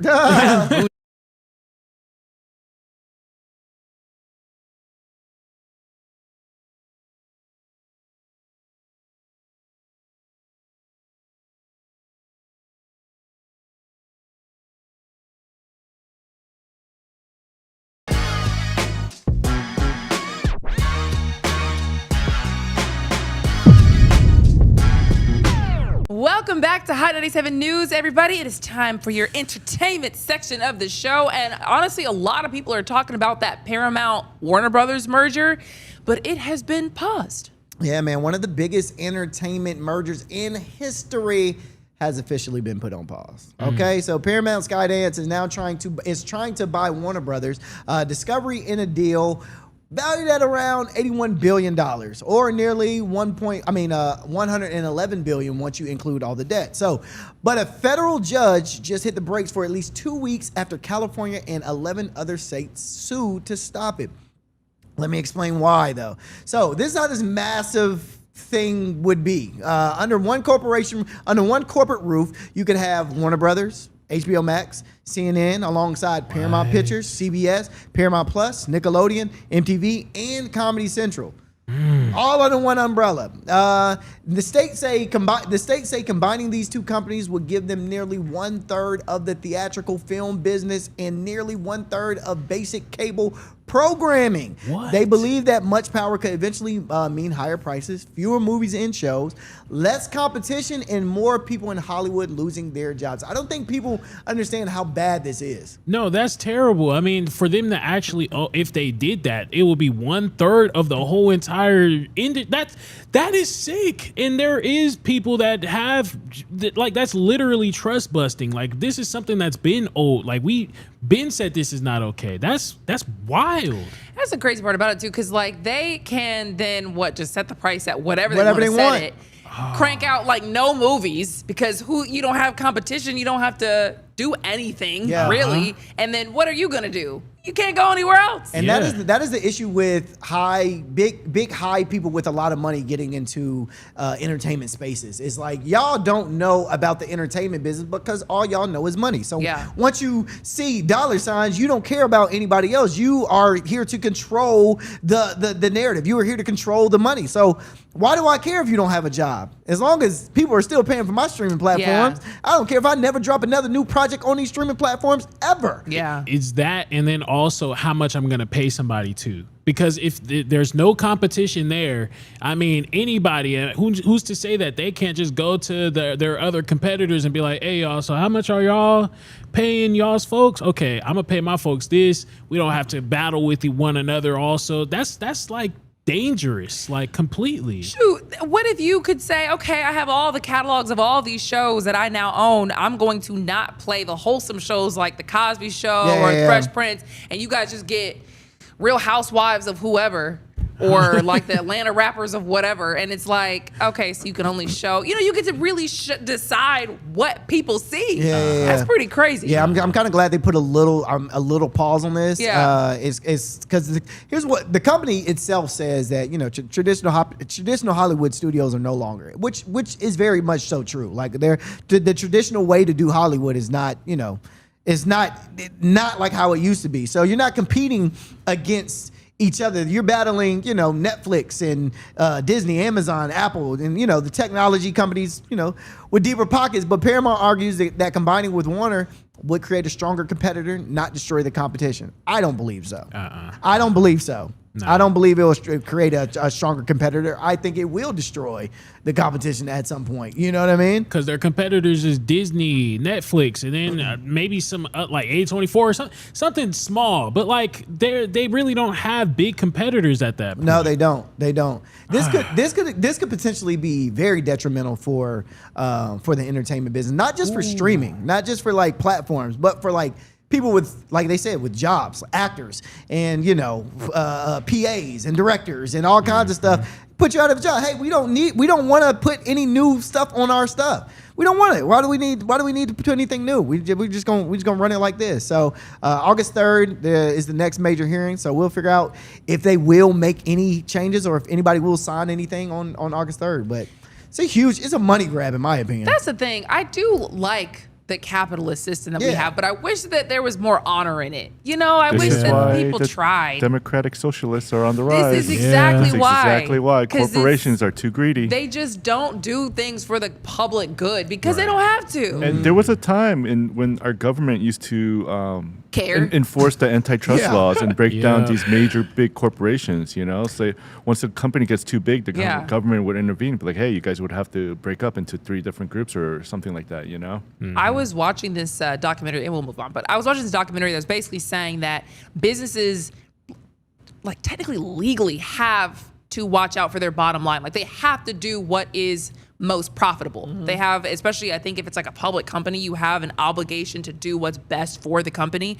And that means that you might do things that are terrible for the public because it is good for your company. So say it's gonna be a lot cheaper for us to dump this chemical into the water.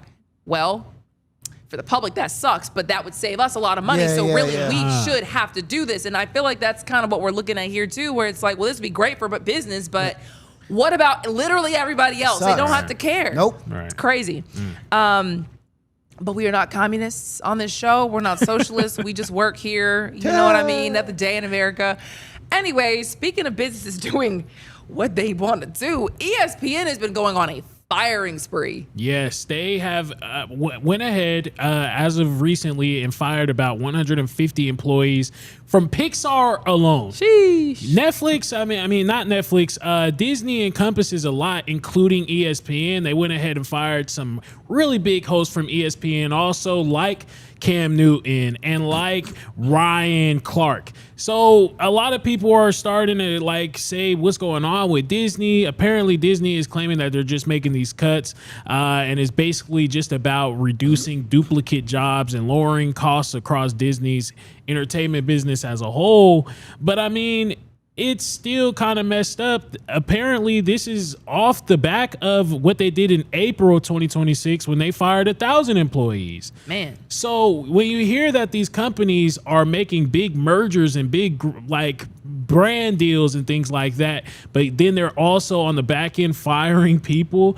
It is kind of grimy when you think about it like that. Did they say? Well, first of all, what does Cam Newton do for them? He is a host. Yeah, so he's on ESPN. That's he's a not host. the one that always goes viral. That little podcast that he has, Yeah, right? He also has a podcast on the side. He has a podcast on the side. He has a podcast on the side. Okay. Same for Ryan Clark too. And honestly, this just goes to show that you gotta always have something on the side, almost in a sense. I mean, a lot of other people got fired. There were some people that was there for like years. I'm talking like decades, and they ended up getting fired and let go, laid off, things like that. So it's just one of those things where, as a talent, I'm like, dang, maybe I should do something on the side because these companies is gonna do what's best for the company. Oh, 1,000%, bro. I always tell people, bro, and this is no shade to anybody, not even to my employer. It's just like we are expendable, bro. We you can get rid of us today and replace us tomorrow. It's very much so a business. This is a business. At the end of the day, I have to run a business. This is nothing personal. I have to run a business. Well, with these two being fired, does it look a little personal? And I mean, it looks a little personal from a few levels. Cam Newton is very problematic.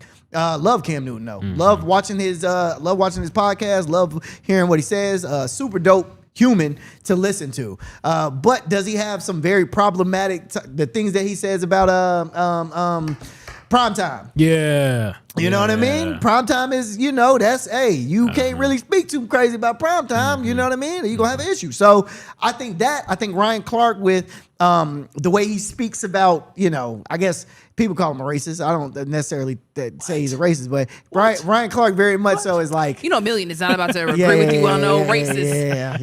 But Ryan Clark, he's, always bashing the white man, essentially. You know what I'm saying? Like, that's what Ryan Clark was.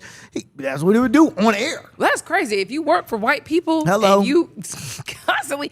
I heard he got let go like mid-show. It was on air. Yeah, on air. Yeah, apparently there's reports that saying it was on air though. And he just... No video. I couldn't find any video of it. Yeah, I seen videos of like apparently the co-host that he did have, like maybe they knew because they was like agreeing with him, but like in a sad way almost, like how they was nodding and to one of his points, as if they already knew that the decision was going to be made. They didn't already talked in his ear. Yeah, we about to fire him. Well, let him go ahead and finish. So then he would have found out then presumably like either on air or like shortly after, because he did come out and he did make a post and basically he was just saying, Will, do we got that post? Yeah, sending prayers and love to all those laid off today from ESPN. So many of you have poured your life into this company, and I know what you're feeling right now. My hope is this door closes, another opens for you all. God bless. There's some people I'm looking at it right now. A guy that was working there, his name is Carl Rivik. He was there for 33 years at ESPN. God, dog. Hey, you fired me after 33 years. I'm coming to bomb that 33 place, years. I'm bro. coming to set it on fire. 33 years and you let me go? Boy, I'm going crazy, bro. And you they probably pulled him into the office. They probably gave him a nice little severance package, but they probably pulled him into the office. Hey, what was his name? Carl. Hey, Carl, I just want to let you know. It would be Carl. We're going to have to let you go. Wait a minute. I've been working here for 33 years. I know, Carl, we love you, but we just going to have to let you go. Okay, hold that thought.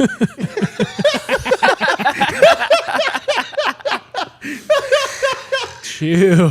No violence will be encouraged. Oh my goodness. Oh my goodness. Yeah, that sucks. Anyways, the story that we really teased in the last block. So maybe some of you guys know who Yella Beezy is. Yella Beezy has some lyrics that detectives claim supports a murder case.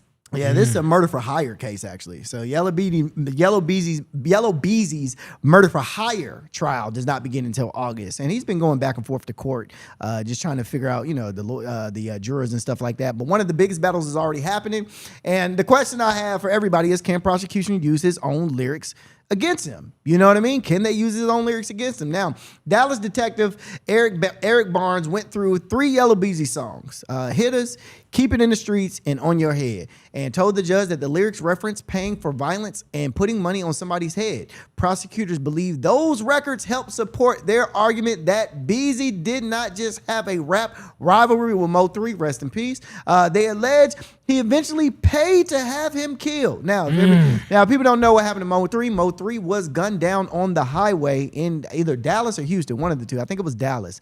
But it all stemmed back from this beef with Yellow Beezy. Now, prosecutors say they have more than lyrics. They pointed out that the alleged shooter, Keywan White, appeared on stage with Yellow Beezy shortly before Mo3 was killed. And Detective Barnes says that shows White was not just some random stranger. He has somebody Beezy knew, and he was somebody Beezy knew and trusted. Now, they also brought up Beezy's interview with DJ Flatt. This goes deep, bruh, where he talked about needing to get my lick back. Million. No, bruh, it's unfortunate. Bruh, it's cooked. Brother, it's cooked. What you mean get your lick back live on television? What are you talking about? You are just so stupid. I hate to say it. He is just dumb. I hate to say it, bro. You're making it worse. I'm sorry. You're making it worse. That is so stupid. I'm just so disappointed in my people, bro. Man. Come on, you got to be smarter than that. But no, you are very true, and I say this all the time when I'm like having arguments with people when they're talking about, man, rap is just rap. No, rap is not just rap. And I think 21 Savage did a good job of doing this. He did a Big Bank interview, and he was like, nah, man, I'm not no street thug. I am a studio gangster. Out of rap, everything I say is fake. Everything, and I think more rappers should probably say that nowadays. Be like, hey, dog, everything I'm saying is fake. I am a studio gangster. I'm saying don't use my lyrics to use them against me. I'm saying this as entertainment because I'm an entertainer. Lil Durk started off one of his songs saying that, I think. He was like, yeah, like literally in the song, he was like, this is all fake or something like that from the get-go. It's crazy that you have to have a disclaimer. I'm sitting here trying to look up the songs that you mentioned, Hit Us, Keep It in the Streets, and On Your Head. I'm gonna go, what did the lyrics say? I've never listened to Yellow. I know who Yellow Beezy is. No, I've never listened to either. So I'm just thinking, well, what did the lyrics say if you want to build this whole case? And one lyric in Hit Us is, I dropped that bag, they gonna kill you. Oh, well, there's literally right there. Wow. Lock them up. Jesus. Case closed.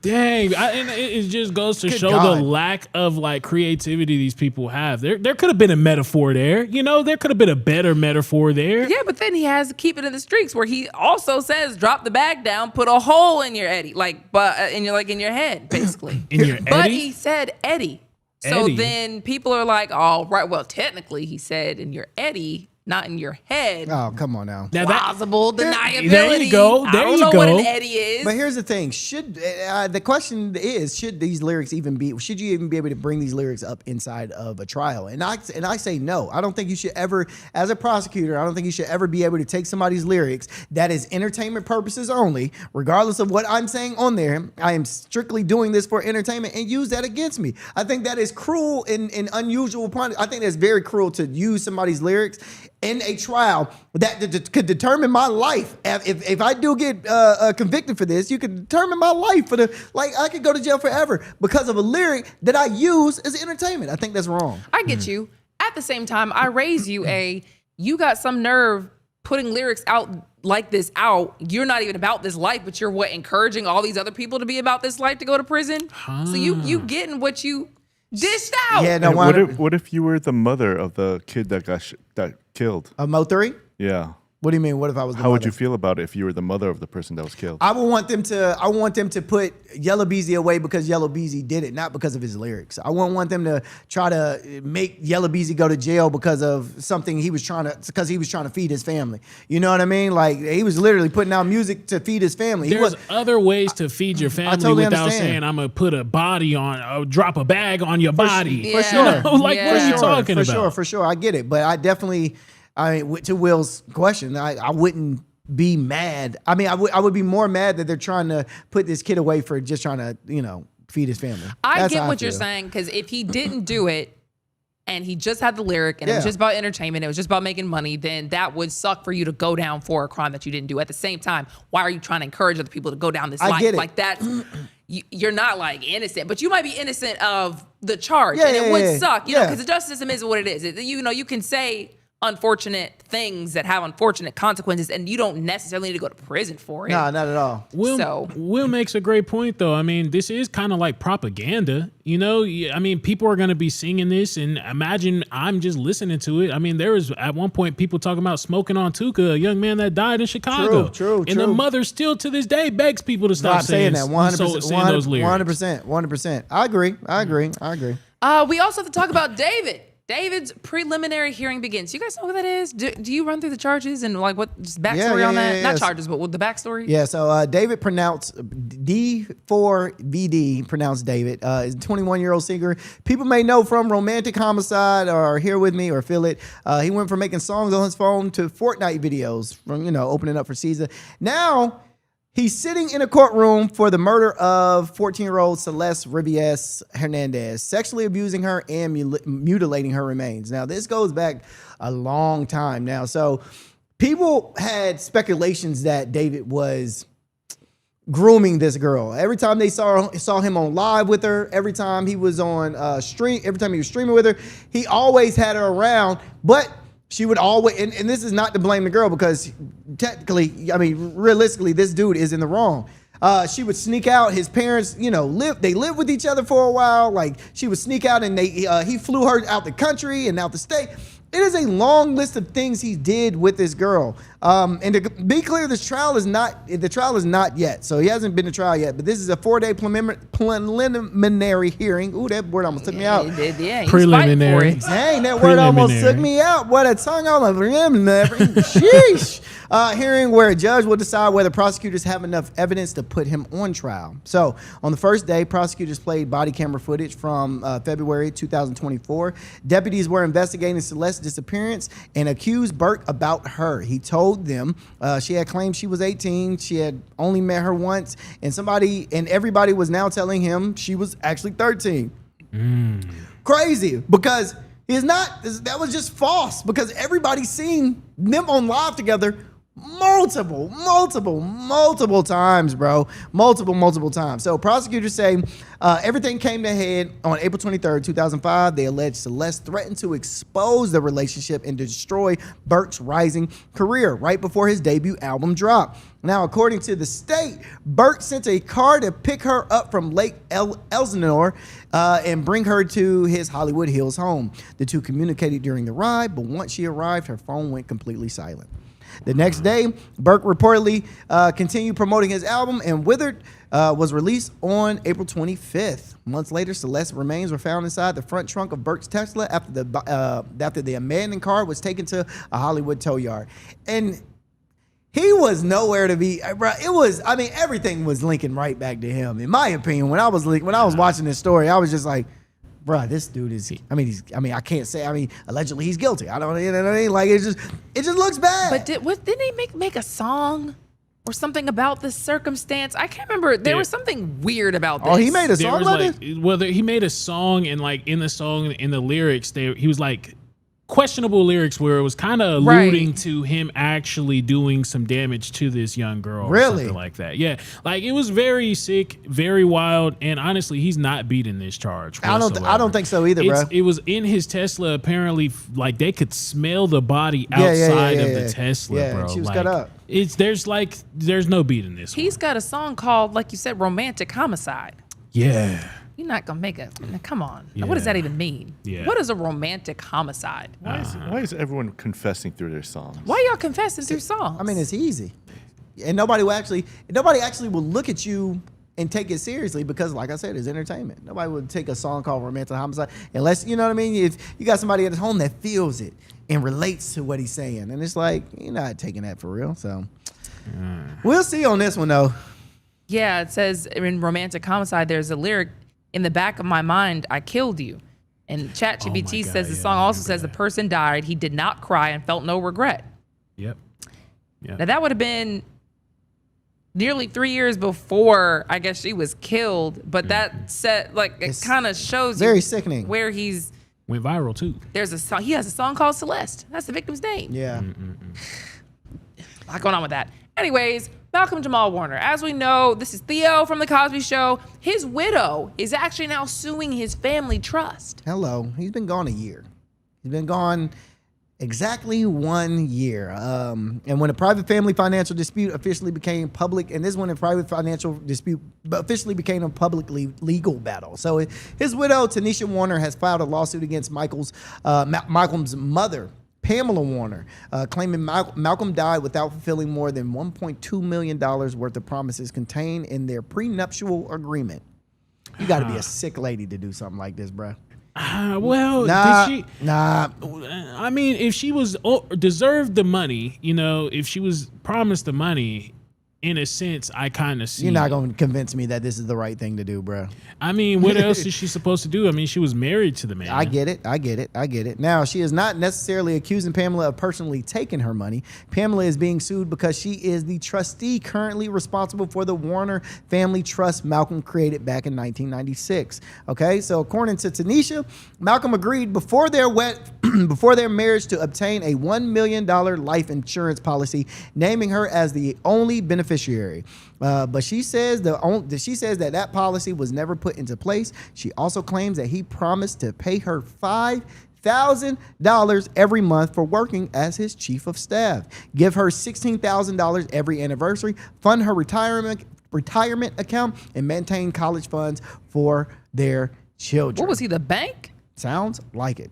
Wait, what? Yep. So when you add everything together, Tanisha says she is owed exactly $1,276,142 plus interest and attorney fees. Okay, so I'm looking at it, right? Apparently, him and Tanisha did have a daughter. So, okay. I mean, the money should go to the daughter, the mother, not necessarily the daughter or the wife, not necessarily the mom, in my opinion. The mom doesn't have them. She's just a trustee. She's just a trustee of it. Is she holding it though? Because that's what it sounds like. Exactly, and I think that is completely wrong to do. Well, why is the mom holding it? We don't know. We don't know why the mom is holding it. I mean, it could be a multitude of reasons. Did Tanisha and Miss Pamela get along? Did they like each other?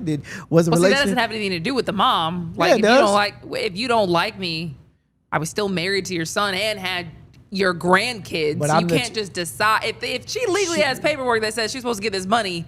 Mom can't just hang it up because she doesn't like you. Well, she can though, because she's the trustee of the entire account. But that's messed up. She can do what she wants. She is the one that says, "Hey, you get this money or not." That's what trustee Even of though the she has it in writing. That's what the trustee of an account means. You can't. I own this. This is yes. So she can just nullify contracts? Looked it up. If you remember though, this, I mean, just imagine how much that his daughter had went through, because remember, he drowned and I think he was on a trip with his daughter. Yeah, it was a family trip. It was a family trip. So there shouldn't even be any arguments about this. Mom, I understand it was your son, but he had a daughter. So you need to be taking some measures to take care of her. So this is what she's trying to do. She's not asking Pamela to cut her a check. She just filed a creditor's claim against Malcolm's estate and is asking a DeKalb County judge to freeze the family trust so Pamela cannot distribute any of its assets until the court decides who legally is entitled to what. Well, that's what I was. She can't, but she still can't do any of the money. Pamela has to give the money out. Right, but like, how can she just decide? Like, that's what I'm saying. Like, she's the trustee of the account. She can't. But it seems like she's suing because she possibly can't do that. You can't like just decide. I guess the court's gonna decide. Yeah, you exactly. can't just like decide. I'm just not gonna do this because bump you. I mean, if I got trustee on any of my things, I mean that's you could kind of do. You kind of do what you want to do with it. You know what I mean? I have my hand over the money. It sucks. Yeah, I hope the mom actually gets in there. Not the mom, the wife, the former wife, or Tamala. She needs to find. I hope that she gets what she's rightfully owed. Oh no, for sure. I also think that the mom should honor just whatever the son wanted. I agree. That's kind of shit. Because no matter what we have going on, like my son died. Exactly. And this is what he wanted. That's what your only job is. Carry out. That's messy. I hate that. But you got to think, she was a parent, one of those parents that had their kids in entertainment at a young age. You hear about them all the time. Please, sir. You hear about them all the time. I'm just saying. Where is Bill Cosby when you need him? Oh my gosh. Not like that. We gotta go. We about to go off the rails here. Thank you so much for hanging out. We will see you tomorrow. Peace.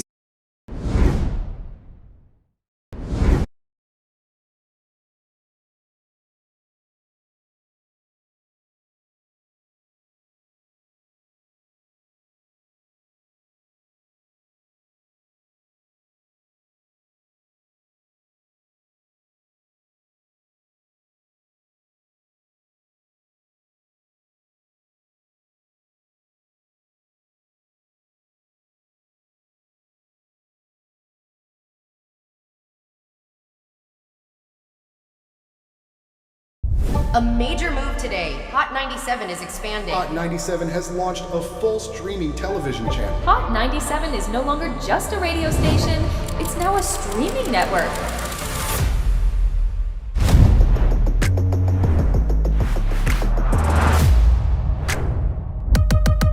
Welcome to Hot 97 News. Let's dive into the news because the news has been newsing.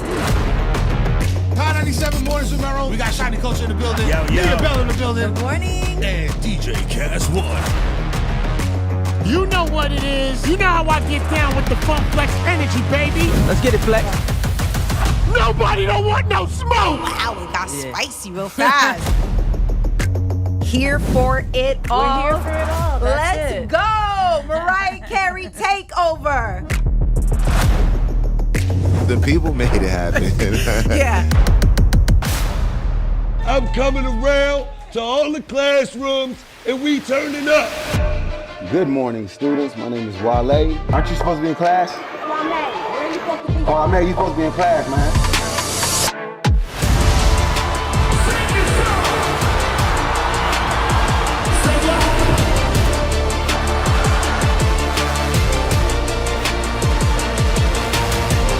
Rihanna has become a true worldwide icon. Congratulations on the job. We listen to Hot 97 every day. We can't wait to hear you guys even more. Hey, let's go!